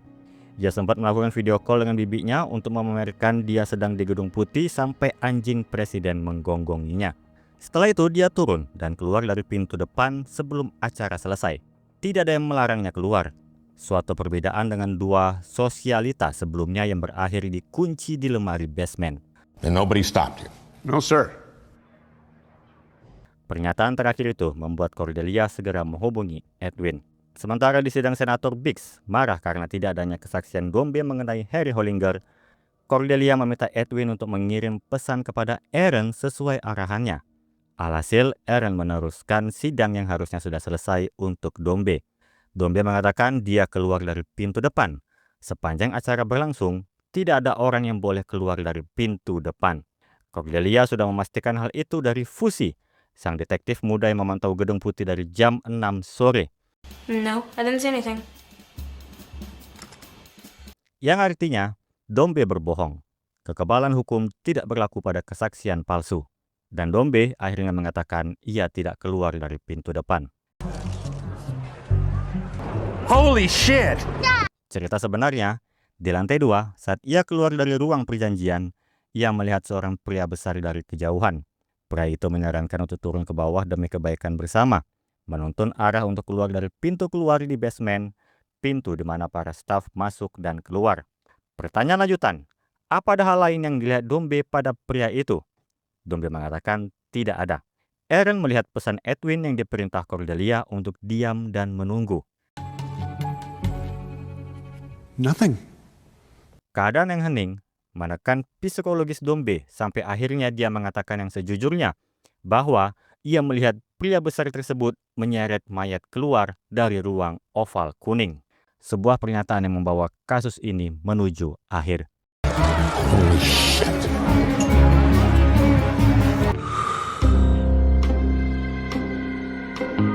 Dengan pengakuan penting dari Patrick Dombe, Detektif Cordelia Kapp kembali ke Washington. Lawkins kembali membuka kasus Abby Winter, tetapi Dombe tidak bersedia untuk berbicara lagi dengan menggunakan kekebalan hukum yang diterimanya. Tujuan Cordelia berubah menjadi menuju Gedung Putih. Seseorang di Gedung Putih meminta Cordelia untuk menyelesaikan kasus itu. Siapakah orangnya? Adalah Harry Hollinger. Really missing Ecuador right now. Orang yang awalnya bersikeras untuk mengusir Cordelia sebelumnya, justru sekarang meminta Cordelia menyelesaikan kasus ini yang dipastikan pembunuhan, bukan bunuh diri. Alasannya, kasus Winter lebih besar daripada pencapaian Presiden Morgan dan susahnya Harry untuk membawa Morgan menjadi presiden. Apakah ini menandakan Harry lepas dari tersangka? Tentu tidak. Kebaikan bukan berarti mengabaikan data yang ada. You always have to be suspicious of the person who calls the meeting. Namun Cordelia hanya diberi waktu 48 jam. Jasmine Haney yang sekarang bertugas penuh sebagai kepala pelayan menggantikan Winter, kembali mengajak Cordelia dan Edwin berkeliling karena timeline saat ini terjadi beberapa bulan kemudian setelah kematian Winter. Banyak yang berubah. Lily Schumacher, sang sekretaris sosial, merenovasi beberapa ruangan, terutama ruangan biru yang dirombak total karena terlihat salah. What was wrong with the blue room? Everything, apparently. Sambil berkeliling, Cordelia menyinggung jurnal Winter apakah sudah ditemukan atau tidak. Haney menjawab tidak. Karena belum, Cordelia ingin mencari buku itu dan menuju ruangan Winter yang sudah benar-benar dirubah oleh Haney sejak menggantikannya. Apakah Haney melihat sebuah benda yang terkunci milik Winter di sini? Haney menjawab tidak. Cordelia lalu menunjukkan kunci yang ia temukan di jas Winter yang masih dipegangnya. Haney mengatakan bahwa kunci itu bukan milik Winter. Winter tidak pernah membawa kunci karena selalu ditinggalkan di ruangan. Cordelia mengaku telah melakukan kesalahan karena mengira kunci itu milik Winter. Apakah Haney tahu siapa pemilik kunci itu? Haney menjawab iya. Kunci itu milik Bruce Geller, sang engineering. Shit. Saat interogasi ulang, Cordelia tidak langsung melayangkan pertanyaan yang agresif. Dia bertanya kembali tentang POV Bruce saat malam jamuan negara. Bruce sudah menceritakan sebelumnya dan balik bertanya apakah Cordelia tidak ingat. Cordelia mengatakan ingat. Yang ingin ditekankan kepada Bruce saat ini adalah apakah Bruce ingat dan apakah yang Bruce katakan kali ini sama dengan perkataan dia sebelumnya. I wasn't supposed to work that night. Bruce akhirnya menceritakan dari awal. Sebenarnya ia tidak bertugas di malam itu. Tapi dia diminta tolong Winter untuk memperbaiki toilet Trip Morgan di lantai 3. Cordelia menanyakan bagaimana hubungan Bruce dan Winter. Bruce menjawab baik. Itu makanya ia menuruti permintaan Winter malam itu. Tapi Cordelia tahu itu bohong. Para staf lain telah diwawancarai bahwa Bruce membenci Winter. Kebencian itu berpuncak pada shower Presiden Morgan. Real shit? It was about the shower. Morgan ingin mempunyai tekanan air sempurna. Panas airnya setara lava, tapi bisa dinikmati. Setiap presiden Amerika yang menduduki Gedung Putih punya selera anehnya sendiri. Tugas itu terlihat mustahil mengingat Gedung Putih ini masih menjaga warisan terdahulu, salah satunya sistem pipa. Bruce sampai berdiskusi dengan berbagai institusi, bahkan NASA pun dia libatkan. Entah bagaimana, jerih payah Bruce berhasil. Bahkan presiden pun memuji Bruce. Namun Winter tidak memuji, bahkan memberi tugas berikutnya kepada Bruce. I need you to look at the heating in 321. Tidak dihargai, membuat Bruce membenci Winter. Apalagi saat malam jamuan negara yang harusnya dia tidak bertugas, tapi diminta bertugas. Mereka sempat berdebat saat itu.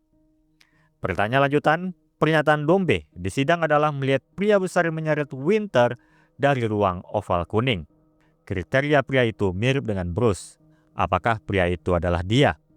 Bruce tidak menjawab, tapi mengaku malam itu dia sempat ke ruang oval kuning. Saat memperbaiki toilet Trip Morgan, Bruce berencana untuk mengecek ke lantai bawah, yaitu lantai 2, apakah terkena dampak atau tidak. Ruangan yang pas di bawah kamar Trip adalah ruang perjanjian. Karena tidak ada masalah, Bruce mengecek ke ruang sebelahnya, yaitu ruang oval kuning yang berbagi dengan ruang keluarga. Dan apakah Bruce melihat seseorang di ruangan itu untuk memastikan alibinya? Bruce mengatakan ada. Who was that? Yaitu Lily Schumacher. Alhasil, sekarang berpindah berbicara dengan Lily di ruang biru yang full direnovasi. Mengapa dia ada di ruangan oval kuning pada malam itu? Lily menjawab yaitu mencari Winter. Tidak hanya oval kuning, tapi dia mengelilingi semua ruangan untuk mencari Winter dan itu dipastikan semua staf yang melihat Lily sangat khawatir Winter menghilang begitu saja. She seemed worried. Concerned. Not panicky, just genuinely worried. Lily menyangka Bruce adalah pelakunya karena pernyataan Dombe di sidang. Dia mulai menceritakan pengalaman di sidang yang gerak-geriknya diperhatikan oleh Cordelia.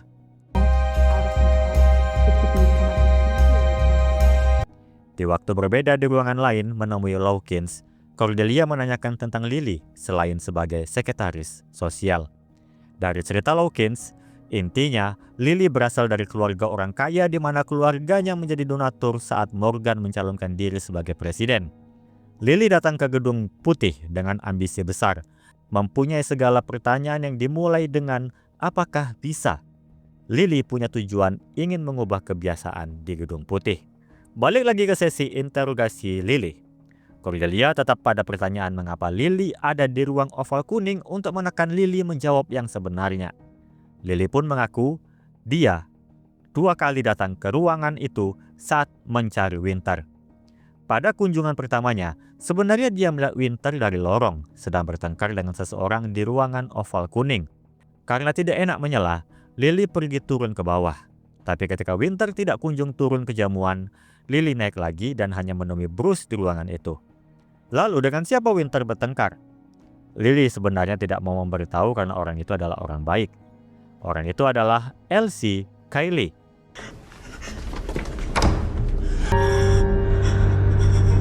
Menurut para staf, Elsie adalah orang paling ramah di Gedung Putih. Tidak ada masalah dengan Winter, bahkan Winter sangat membanggakan Elsie. Jadi, mengapa di malam itu mereka berdua bertengkar? Elsie pada awal mencoba mengelak bahwa Lily salah lihat. Tapi Cordelia membuat perumpamaan dengan seekor burung bernama Mountain Cicade. Burung kecil seberat 0,5 ons yang punya kemampuan luar biasa, yaitu bisa bertahan di musim dingin berkat ingatan. Ingatan di mana mereka bisa tahu di mana saja 60-80 ribu biji yang mereka sembunyikan selama musim gugur untuk musim dingin dengan hampir sempurna. Maka itu, meskipun Cordelia telah menginterogasi 141 tamu Gedung Putih dengan 1001 cerita yang tumpang tindih, dia masih ingat pertama kali interogasinya terhadap Elsie. Pertanyaan saat itu ke semua orang adalah apakah ada yang naik ke lantai 3 dan melihat sesuatu. Tapi Elsie satu-satunya yang menjawab tidak terjadi apa-apa di lantai 2. Didn't see anything on the second floor, no. I didn't ask about the second floor. Cordelia tahu itu aneh dan sekarang ia tahu mengapa. Elsie akhirnya bercerita. Dia tidak tahu jam pastinya, saat itu atasannya meminta membersihkan kamar Lincoln untuk tamu istimewa, Kylie Minogue. Saat membersihkan di sana, tiba-tiba Agent Rouse dari Secret Service datang untuk melarang siapapun ada di lantai 2, meninggalkan peralatan Elsie di kamar itu. Elsie lalu naik ke lantai 3 dan ditelepon oleh Winter menyuruhnya datang ke ruangan oval kuning. Dan tiba di ruangan itu, Winter menyuruh menutup pintu dengan suasana yang terasa berbeda. Menegurnya hanya perkara peralatan Elsie yang tertinggal di kamar Lincoln. Itu karena Winter mendapat telepon dari seseorang yang mengatakan Elsie berbohong saat melamar kerja di sini. Dan ternyata Elsie mempunyai catatan kejahatan yang ditutupinya dan jika ketahuan itu akan membuat nama buruk pada Gedung Putih. Masa lalu Elsie itu diakuinya dan sekarang dia sudah berubah. Namun Winter seolah tidak mempertimbangkannya. Dia menyuruh Elsie untuk datang pagi-pagi besok ke ruangannya. Arah yang akan sama jika diingat apa yang dialami oleh Sheila. Elsie lalu pergi ke lorong, berdiri di pintu rahasia peralatan di lantai 2 untuk menenangkan diri. Lalu Bruce datang menemuinya. Dari sisi Bruce, membenarkan pernyataan Elsie. Elsie menceritakan pertengkarannya dengan Winter dan berujung mengatakan akan membunuhnya. Sementara dari sisi Elsie, kata-kata itu bukan untuk membunuh Winter, tapi ditujukan pada mantan suaminya yang diyakini mengadu pada Winter untuk menghancurkan hidup Elsie. Ex-husband. I was going to kill him. Lalu, Bruce pergi dan sampai di depan lift. Dia mempertimbangkan perkataan Elsie tadi dan berencana untuk kembali menemuinya. Tapi saat berbelok ke lorong, ia melihat Elsie berlari keluar dari ruang oval kuning sambil membawa tongkat lilin di tangannya. Dan saat Bruce melihat ruang oval kuning, dia melihat Winter sudah mati. Pernyataan itu berbeda dari POV Elsie. Saat Bruce pergi, ia diam beberapa menit di pintu peralatan untuk memikirkan kembali berbicara dengan Winter. Dan saat kembali ke ruang oval kuning, Winter sudah mati. Elsie tanpa sadar mengambil tongkat lilin itu dan pergi keluar dari ruangan. Beberapa waktu kemudian, Bruce menemuinya dan mengatakan, "Sudah aku bereskan." Jadi antara Bruce dan Elsie, mereka saling menyalahkan satu sama lain telah membunuh Winter. Inilah jawaban dari tatapan penuh arti dua orang ini saat Bruce pertama kali diinterogasi pada episode 2. Setelahnya Cordelia pergi keluar mengamati burung dan didatangi Lawkins. Cordelia masih mempertimbangkan pernyataan mana yang benar sambil membuka kameranya dan mengecek foto Elsie. Dan ia menyadari sesuatu. Chief, how did I not see this? Cordelia dan Edwin kemudian pergi menemui Bruce dan menanyakan sejak kapan Bruce menyukai Elsie. Bruce terdiam, tapi dia menjawab dengan sangat detail, yaitu 516 hari, dan Elsie juga menjawab yang sama. 516. Mereka berdua secara terpisah berbagi cerita bagaimana mereka dari pertama bertemu dan saling menyukai. Bruce tahu Elsie pernah menikah. Tidak ada aturan untuk melarang mendekatinya. That is true. Tapi Winter tidak suka jika tahu stafnya menjalin hubungan. That is true. Mereka selalu diam-diam menunjukkan kedekatan mereka kecuali pada 4 Maret saat penyerangan teroris di Washington. Di Gedung Putih, semua orang dievakuasi tapi beberapa orang ada yang tertinggal yang mengharuskan mereka menetap di sana. Mayoritas adalah para tersangka termasuk Winter. Saat itu, Bruce naik ke lantai 3, berbaring seolah ini adalah hari terakhirnya. Tiba-tiba Elsie datang dan ikut berbaring di sampingnya. Sambil berpegangan tangan, Elsie bercerita tentang satu keinginannya, yaitu pergi ke Roma, dan satu tempat yang paling ingin dia kunjungi, sebuah bangunan bernama Pantheon yang mempunyai langit-langit yang indah. Tidak seperti kebanyakan dari pria, Bruce tidak mencoba meyakinkan Elsie bahwa suatu hari akan sampai ke sana. Bruce hanya diam, mendengarkan sambil tersenyum, dan itu yang membuat Elsie tambah menyukainya. Pada akhirnya kejadian itu selesai. Beberapa hari kemudian di loker Elsie ada sebuah kotak yang berisi kalung dengan langit-langit Pantheon. Dia tahu itu dari Bruce, memakainya tiap bekerja sampai di hari jamuan negara. Di malam itu juga Elsie memberikan hadiah yang sama pada Bruce. Suatu saat dia ingin ke sana bersama Bruce. Elsie pergi dan Bruce menjadikan benda itu sebagai gantungan kuncinya. Dari benda itulah Cordelia mengetahui Elsie dan Bruce mempunyai hubungan. Sekarang, setelah semuanya, sebagai penutup episode ini, Cordelia mempunyai 4 opsi. Opsi pertama, Elsie berbohong dan benar-benar ingin membunuh Winter karena tidak ingin kehilangan pekerjaan. Opsi kedua, Bruce berbohong karena dia juga marah dengan Winter, membunuhnya dan ingin melindungi orang yang dia cintai. Opsi ketiga, mereka berdua berbohong. Dan opsi keempat, mereka berdua berkata jujur. Hal yang sangat membingungkan Edwin yang sedang mendengarkan. Di akhir, Edwin membiarkan Cordelia mengamati ruang oval kuning sekali lagi, membiarkannya menyusun semua kronologi menjadi deduksi akhir. The yellow overroom. Mr. Winter Was dead. I am going to be dead by the end of the night. Episode 8 ini akan menjadi puncak dari series The Residence. Pada timeline yang lebih maju, sidang Senat tertutup. Untuk pertama kalinya Cordelia duduk di persidangan. Senator Aaron membuka sidang ini untuk mendengar siapa pelaku pada kasus Winter dari Cordelia. Tidak secepat itu, apakah orang-orang yang hadir di sidang tidak penasaran bagaimana Cordelia sampai pada konklusi akhir?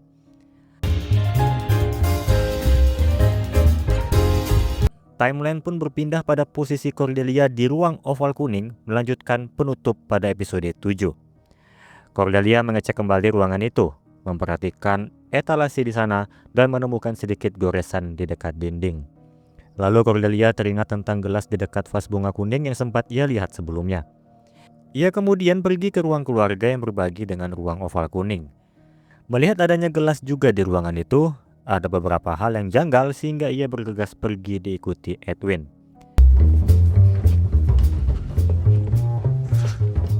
Bertemu dengan Duane, sang tukang listrik, Cordelia bertanya tentang sebuah jam. Setiap ruangan di Gedung Putih ada jam di atas perapian, tapi tidak di ruang oval kuning. Duane mengatakan memang ada tapi sekarang hilang. Dia menunjukkan foto jam itu dan diambil Cordelia. Can I take this? No. Selanjutnya menuju ke staf bunga. Sebelumnya terdapat gelas di dekat vas berisi mawar kuning yang dilihat setengah bunganya mulai layu. Staf itu mengingatnya dan lebih mengatakan terbakar daripada layu. Dugaannya adalah bunga itu terkena pestisida, tepatnya herbisida paraquat. Di mana tempat yang mempunyai bahan kimia itu? Emily, sang tukang kebun, jawabannya. Paraquat? No, not something we're allowed to use here anymore. Basically, any chemicals. Untuk paraquat, Emily mengatakan masih ada sisanya di sini dan ternyata memang ada. Sebenarnya bagi Emily itu terasa aneh dan Cordelia tahu itu. Edwin jelas tidak mengerti apa maksudnya. Malam saat Winter dibunuh, ketika mereka ada di rumah kaca ini tepatnya di episode 3, Dalam analisa Cordelia membaca gerakan Emily, Emily merasa ada sesuatu yang tidak benar pada area rak. Tidak tahu apa, tapi itu sangat mengganggu. Dan sekarang Emily tahu jawabannya.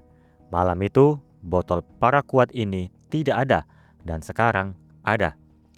Oh, that, yes! Cordelia kembali mengingat ada pecahan gelas di sini, jadi dia mengajak Emily ke sebuah tempat, yaitu ruang keluarga lantai 2 yang berbagi ruangan dengan ruang oval kuning.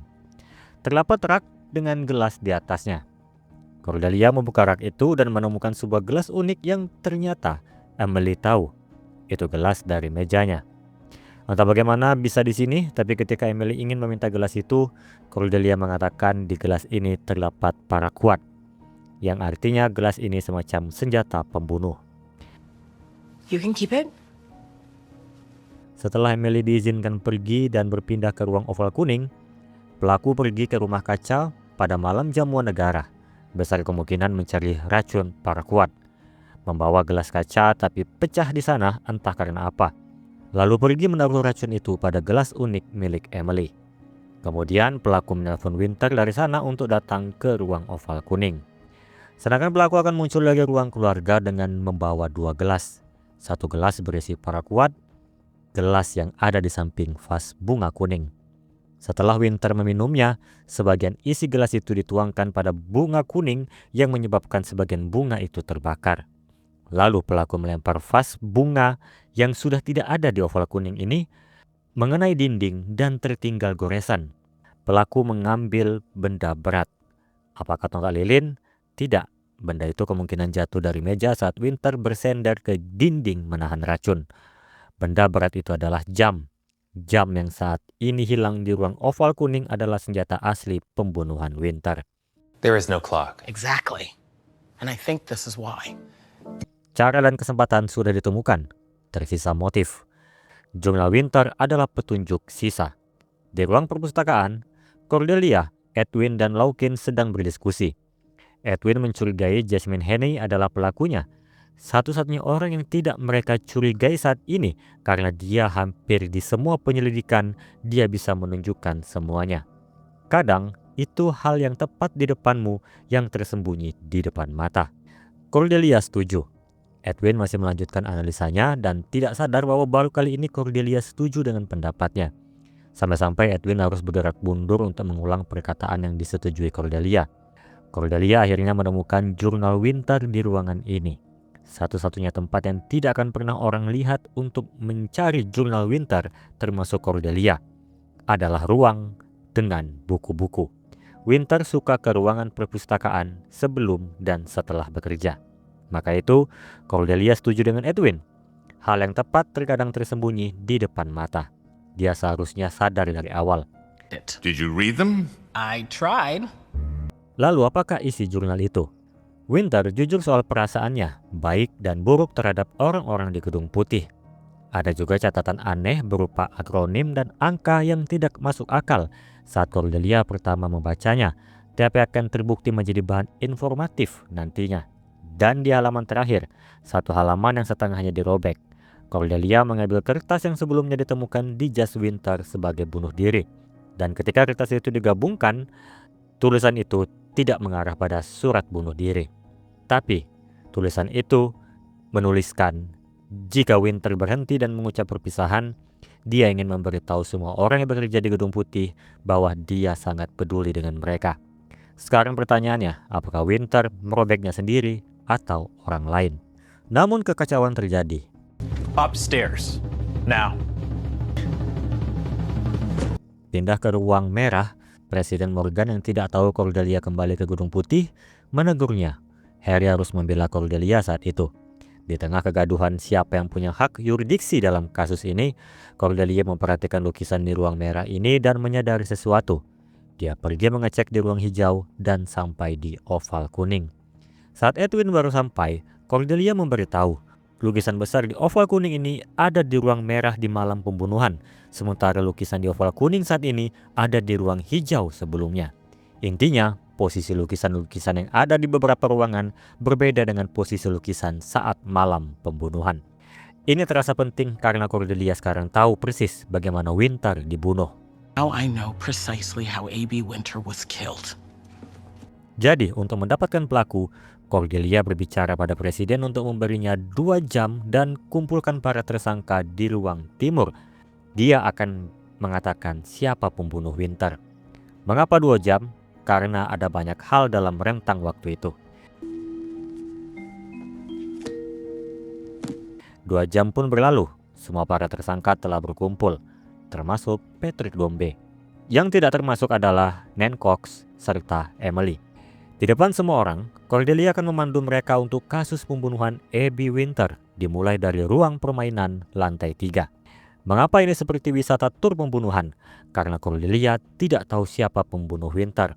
Tapi sepanjang jalan nanti, pelaku pasti akan terungkap. Jadi jika ada yang berpikiran pergi, orang itu akan dianggap sebagai pelaku meskipun bukan. Sebuah kalimat penegas dan saatnya perjalanan dimulai. I'll see you in the game room. Namun sebelum sampai di ruangan permainan, Cordelia dan Edwin di dalam lift. Cordelia memberitahu Edwin tentang burung mockingbird. Burung itu tahu ada serangga di dekatnya, tapi tidak tahu tepatnya di mana. Jadi untuk mengetahui posisi, dia akan mengembangkan sayapnya sehingga membuat serangga itu berkedip. Cordelia meminta Edwin untuk mengingat itu, sebuah kedipan. Watch for it. The blink. Tibalah di ruang permainan. Kasus ini dimulai ketika Nan Cox menemukan Winter tewas di ruangan permainan. 30 menit kemudian Cordelia datang di mana orang-orang di ruangan saat ini mengklaim Winter bunuh diri. Tapi ia sangat yakin Winter tidak bunuh diri karena pisau yang menyayat pergelangan Winter tidak ada. Selain itu, baju yang penuh darah adalah milik Menteri Luar Negeri Australia, David Rylance, hasil dari hubungan brutalnya dengan Marvella. Winter berbaik hati dengan bertukar ke meja dengan David. Pisau yang hilang adalah petunjuk lanjutan, sampai membawa Cordelia menemukan pisau itu milik Didier Gotthard, yang mengambil pisau itu dan mencoba menghancurkannya. Didier sudah mengakui hal itu. Lalu satu daun cedar Lebanon yang ada di ruangan ini membawa Cordelia pada Sheila Cannon yang berada di ruangan ini sekitar waktu Winter dibunuh. Meminum vodka yang seharusnya dikirim ke Nan Cox. Didier dan Sheila adalah orang yang masuk ke ruangan ini meskipun diawali dengan kebohongan mereka. Satu-satunya orang yang tidak berbohong di malam itu adalah sang ahli forensik kepolisian Washington, Annie Dodge, mengidentifikasi Winter mati karena benturan tumpul di kepala dan menelan racun. Dan Winter sudah mati sebelum pergelangan tangannya teriris. Laporan Annie menegaskan bahwa Winter tidak bunuh diri ataupun tewas di ruang permainan, tapi dipindahkan dari ruangan 301. From where? From here, room 301. Pindah ke ruangan 301 yang sebelumnya adalah ruang renovasi palsu untuk menghalangi saudari Harry menginap di sini. Tapi jika sengaja direnovasi, mengapa pintunya sengaja diberi lakban dan ada bau cat yang berujung menemukan darah di balik cat baru itu? Berkat sang detektif muda yang terus-terusan memantau gedung putih dari hotel di seberang dan melihat cahaya merah berkedip di ruangan ini tak lama setelah Winter meninggal, Cordelia mendapati cahaya itu datang dari jam tangan Trip Morgan. Akan berbelit jika menunggu Trip untuk mengaku. Dan akhirnya, dia lakukan sendiri dengan detail yang luar biasa. Trip berpikir, kapan dia memberitahu itu? Dan tiba-tiba tersadar. Did he tell you something? Yes. Oh shit. Kembali dalam ruang 2 jam sebelum pertemuan di ruang timur. Cordelia mengatakan kepada presiden untuk mengumpulkan para tersangka dan dia akan memberitahu siapa yang membunuh Winter. Kata-kata memberitahu siapa yang membunuh Winter sebenarnya dikhususkan kepada Trip Morgan saja. Dia disuruh menunggu bukan di ruang timur. Trip adalah orang yang suka berbicara, sangat aktif. Jadi Cordelia membutuhkan kombinasi tepat untuk membuatnya bicara, yaitu George McCheon, staf gedung putih paling senior yang sangat pendiam. Sambil menunggu, Trip tidak tahan untuk berbicara. Penasaran siapa yang membunuh Winter, jadi dia bercerita pada George. Malam itu ketika Bruce sedang memperbaiki toiletnya, Trip tidak hanya pergi mengambil puding kanguru di bawah, tapi juga pergi ke ruang 303. Hanya untuk tidur, tapi ketika terbangun, dia melihat tubuh Winter ada di ruangan itu. Ia takut dituduh, jadi dia menyeret Winter dan melihat Sheila keluar dari ruang permainan. Ini sekaligus menjawab siapa yang Sheila lihat di ujung lorong dalam kondisi mabuk berat. Karena percaya Sheila dalam kondisi mabuk dan tidak mengetahui dirinya, Trip membiarkan Sheila pergi dan lanjut menyeret Winter sampai ke ruang permainan. Lalu Trip kembali ke ruang 301 dan menemukan sebuah kunci yang diketahui milik Bruce, tapi Trip sangka milik Winter. Jadi Trip menaruh kunci itu pada jas Winter yang terdapat secari kertas. Kertas yang dianggap sebagai bunuh diri. Trip menganggap jika tahu begini tidak harus membedakan Winter. Karena sudah lelah untuk menyeret, dia membuat situasi seperti bunuh diri. Mengambil pisau milik Didier dan menyayat pergelangan tangan Winter. Cerita yang sangat detail dari Trip kepada George yang tidak diketahuinya bahwa Cordelia mendengar percakapan itu dari ventilasi. Jadi, apakah Trip pelakunya? Belum tentu. Karena perbuatan Trip dilakukan setelah Winter mati. Dan ruang 301 ini bukanlah ruang terbunuhnya Winter, karena Winter sudah mati 20 menit sebelum dipindahkan ke ruang 301. Jadi, tur selanjutnya adalah tangga khusus para staf menuju lantai 2. From down there. Di depan kamar Lincoln, Kyle Minogue yang sempat tidur di sana berteriak karena menemukan darah di lantai kamar. Cordelia yakin tubuh Winter sempat dipindahkan sebentar untuk mengistirahatkan seseorang yang menyeret Winter dari ruang oval kuning. Mengapa ruang oval kuning? Itu sesuai dengan pernyataan Patrick Dombey di persidangan. I looked down the hallway and I saw him dragging a body out of the yellow oval room. Orang itu menyeret Winter menuju tangga khusus para staf ke ruang 301 di lantai 3. Diseret oleh siapa? Sudah waktunya untuk Dombey memberitahu. Dan akhirnya Dombey menunjuk Bruce Geller. Him. Aha! Bruce Geller. Lalu mengapa Bruce menyeret tubuh Winter? Alasan paling kuat adalah Bruce meyakini Elsie membunuh Winter, jadi dia bermaksud untuk melindungi wanita yang dicintainya. Tapi perlu diingat, baik Elsie dan Bruce punya perspektif berbeda siapa yang membunuh Bruce berdasarkan cerita mereka di episode 7. Yang jelas, Bruce adalah yang menyeret Winter ke ruang 301 dengan bukti kunci Bruce yang tertinggal di sana. Menaruh lakban pada pintu itu agar tidak ada yang mengunci pintu tersebut. Now we are here, where it all began. Dan sekarang menuju ruang oval kuning, tempat di mana Winter terbunuh. Pertanyaannya adalah, siapa yang membunuh Winter? Apakah Bruce atau Elsie? Tapi bagaimana jika bukan mereka berdua yang membunuh Winter? Jika diingat, Elsie masih berdiri di depan pintu peralatan sementara Bruce pergi menuju depan lift. Bagaimana jika ada orang lain memanfaatkan rentang waktu yang sempit itu untuk masuk ke ruang oval kuning melalui ruang keluarga dan membunuh Winter? You've made this very dramatic. Thank you. Yes. Orang ketiga, para tersangka tentu menaruh curiga pada Patrick Dombey. Posisi Dombey saat bertemu Bruce adalah Dombey keluar dari ruang keluarga yang diklaim saat persidangan melakukan video call dengan bibinya. Cordelia juga sempat mempertimbangkan hal itu dan tidak menolaknya. Tapi jika Dombey dihilangkan sesaat, siapa yang lebih layak dan lihai yang ada di ruang keluarga sebelum kedatangan Dombey menelpon bibinya dan masuk ke ruang oval kuning setelah Elsie selesai berbicara dengan Winter? Lalu membunuh Winter dan kabur sebelum Elsie kembali ke oval kuning dan Dombey di ruangan keluarga. Mungkinkah skenario itu bisa terjadi? Yes! No! Impossible, right? Jelas tampak mustahil. Tapi bagaimanapun, terdapat hal janggal di ruangan ini. Vas bunga yang hilang, jam besar di atas perapian yang hilang, dan bunga kuning yang terbakar. Hal-hal yang tidak akan bisa dijelaskan oleh Bruce, Elsie, dan Dombey.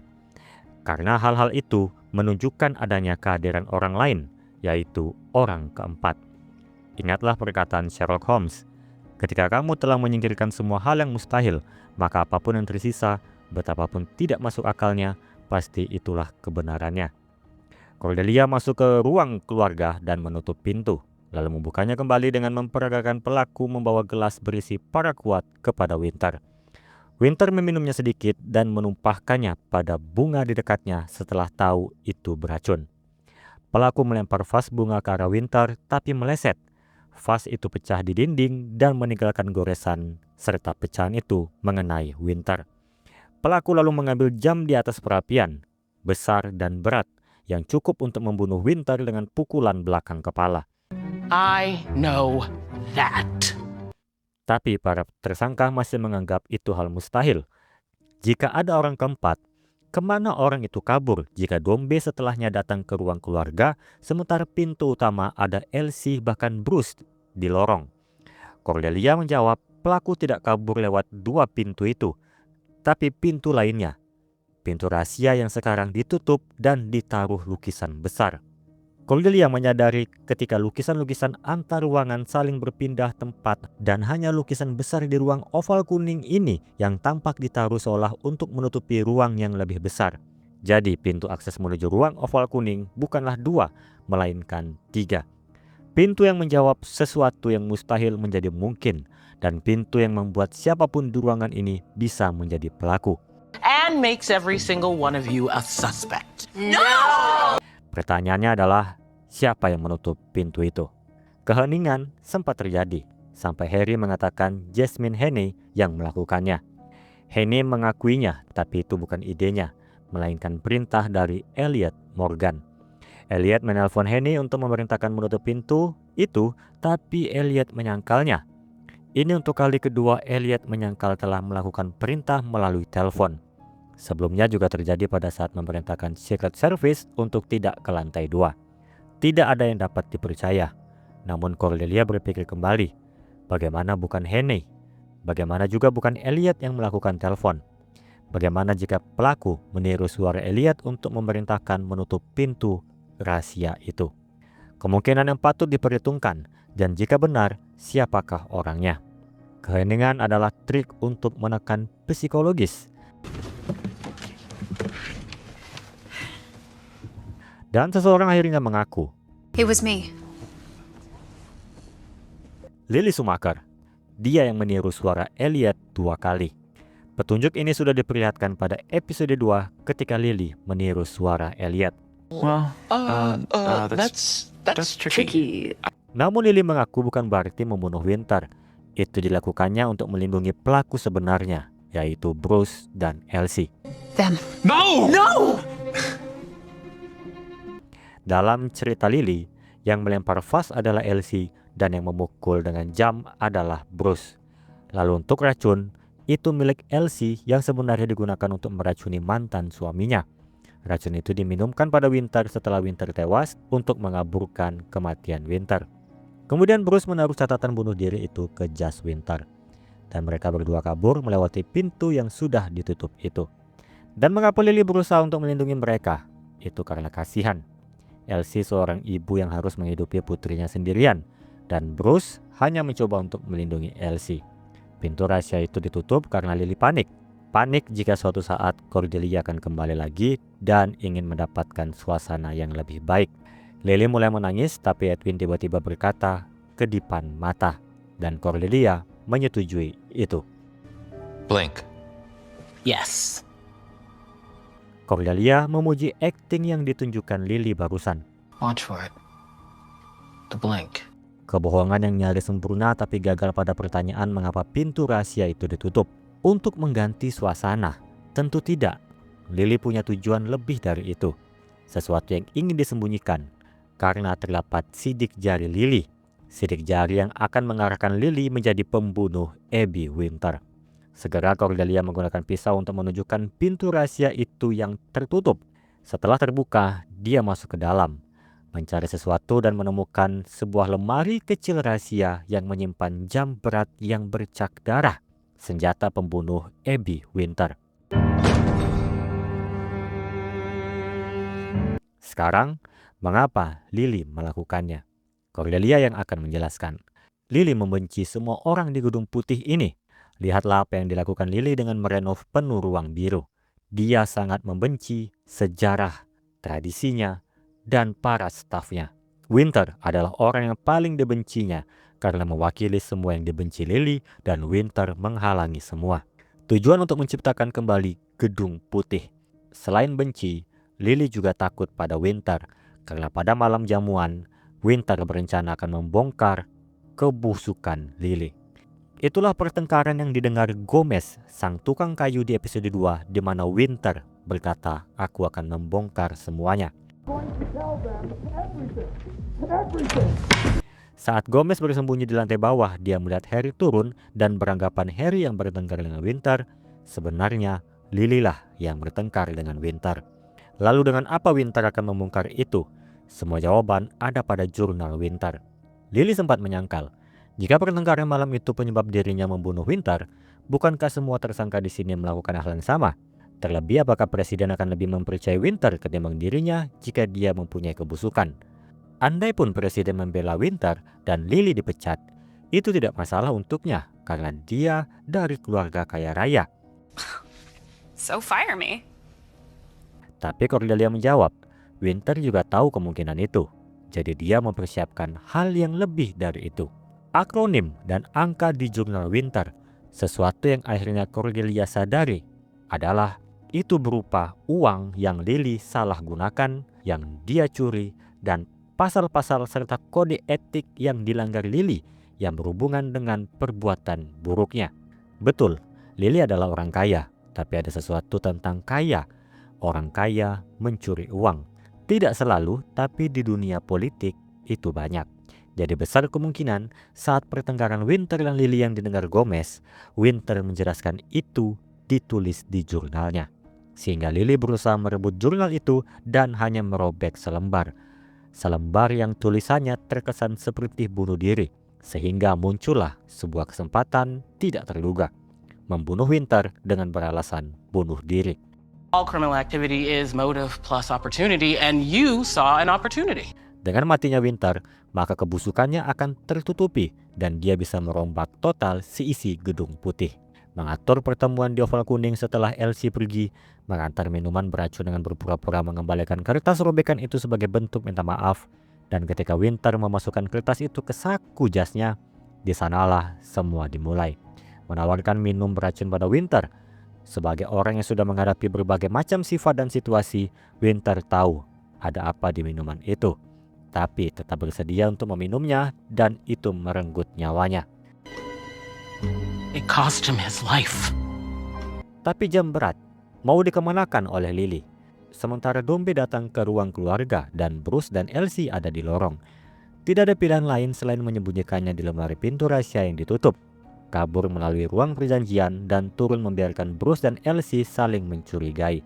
Tapi bagaimana jika jam itu ditemukan? Jadi Lily naik ke atas kembali dan terkejut mayat Winter dan barang-barang bukti sudah tidak ada, bahkan Bruce seolah tidak membahasnya. Maka dari itu Lily mencari ke semua ruangan mencari Winter dengan rasa panik yang dibenarkan semua staf saat itu. Seemed worried? Concerned. Not panicky, just genuinely worried. Dan entah bagaimana tubuh Winter justru berpindah ke ruang permainan di lantai 3. Lily merasa ia sudah lolos. Tapi ketika penyelidikan Cordelia berpindah ke lantai 2, Lily mulai khawatir. Beruntung Cordelia pergi dengan cepat. Kesalahan Lily adalah saat Cordelia pergi, dia lebih memilih menutup pintu rahasia itu ketimbang membuang jam besar tersebut. Pasti ada momen untuk membuangnya. Berterima kasihlah pada para staf yang tidak sadar bekerja sama memindahkan tubuh Winter dan menyimpan rahasia itu masing-masing. Sehingga Lily berpikir para staf yang melakukan semuanya karena membenci Winter. This is the man who died. Right here. Cordelia lalu menunjukkan ID tag Abby Winter. Dari jurnal yang ia baca, Winter adalah orang yang pintar, bijaksana, dan murah hati. Dia menderita dalam hidupnya, tapi dia bertahan. Dan yang perlu semua orang tahu, Winter sangat mencintai gedung ini. Mencintai semua orang yang ada di gedung ini. Tidak ada staf gedung putih melawan staf presiden. Mencintai satu persatuan yang tidak sempurna yang ada di sini. Karena semua untuk satu dan satu untuk semua. Winter percaya itu, tapi Lily tidak mempercayai itu. Sebagai penutup, Cordelia mengatakan ia menyesal tidak pernah bertemu dengan pria sebijaksana Abby Winter. Lily pun ditangkap dan mengakhiri kasus ini. Kembali ke sidang Senat. Senator Aaron penasaran bagaimana Cordelia mencurigai Lily. Itu saat percakapan Lily di ruang biru pada episode 7. Dia mengatakan melihat dari lorong Winter dan Elsie sedang bertengkar. I was in the hall and I saw him arguing with someone in the yellow oval room. Berbeda dengan pernyataan Elsie, Winter menyuruhnya untuk menutup pintu. Karena Winter punya kebiasaan berbicara pribadi dengan staf di ruang tertutup jika masalah besar. Pernyataan yang disebutkan pada episode 4. He'd always try to avoid that. He'd bring in, close the door. Dan saat mencoba membuat cerita bohong untuk menuduh Bruce dan Elsie, Lily melakukan sebuah kedipan. Mereka terkesan, baik Senator Aaron dan Senator Biggs, mereka punya masing-masing 3 opsi tersangka, tapi tidak ada nama Lily di sana. Jadi, tidak salah jika Cordelia Cup dikenal sebagai salah satu detektif terbaik di dunia. Setelah mendengar semua deduksi Cordelia, sidang untuk kasus Abby Winter resmi selesai. I've never seen anyone like you. Masuklah di scene penutup. Cordelia hendak kembali ke Ekuador memantau burung-burung. Edwin memberi hadiah kecil sebagai perpisahan dan Cordelia ingin mampir sebentar ke Gedung Putih. Dia menemui Nan Cox dan memberitahunya kasus sudah selesai. Uniknya, Nan Cox menebak pelakunya adalah Lily dan harusnya Cordelia bertanya padanya dari awal. Sebelum keluar, Nan Cox meminta sesuatu dan Cordelia tahu, yaitu sebuah vodka. Nan Cox pun memuji Cordelia dan mengakhiri series The Residence. I am the best.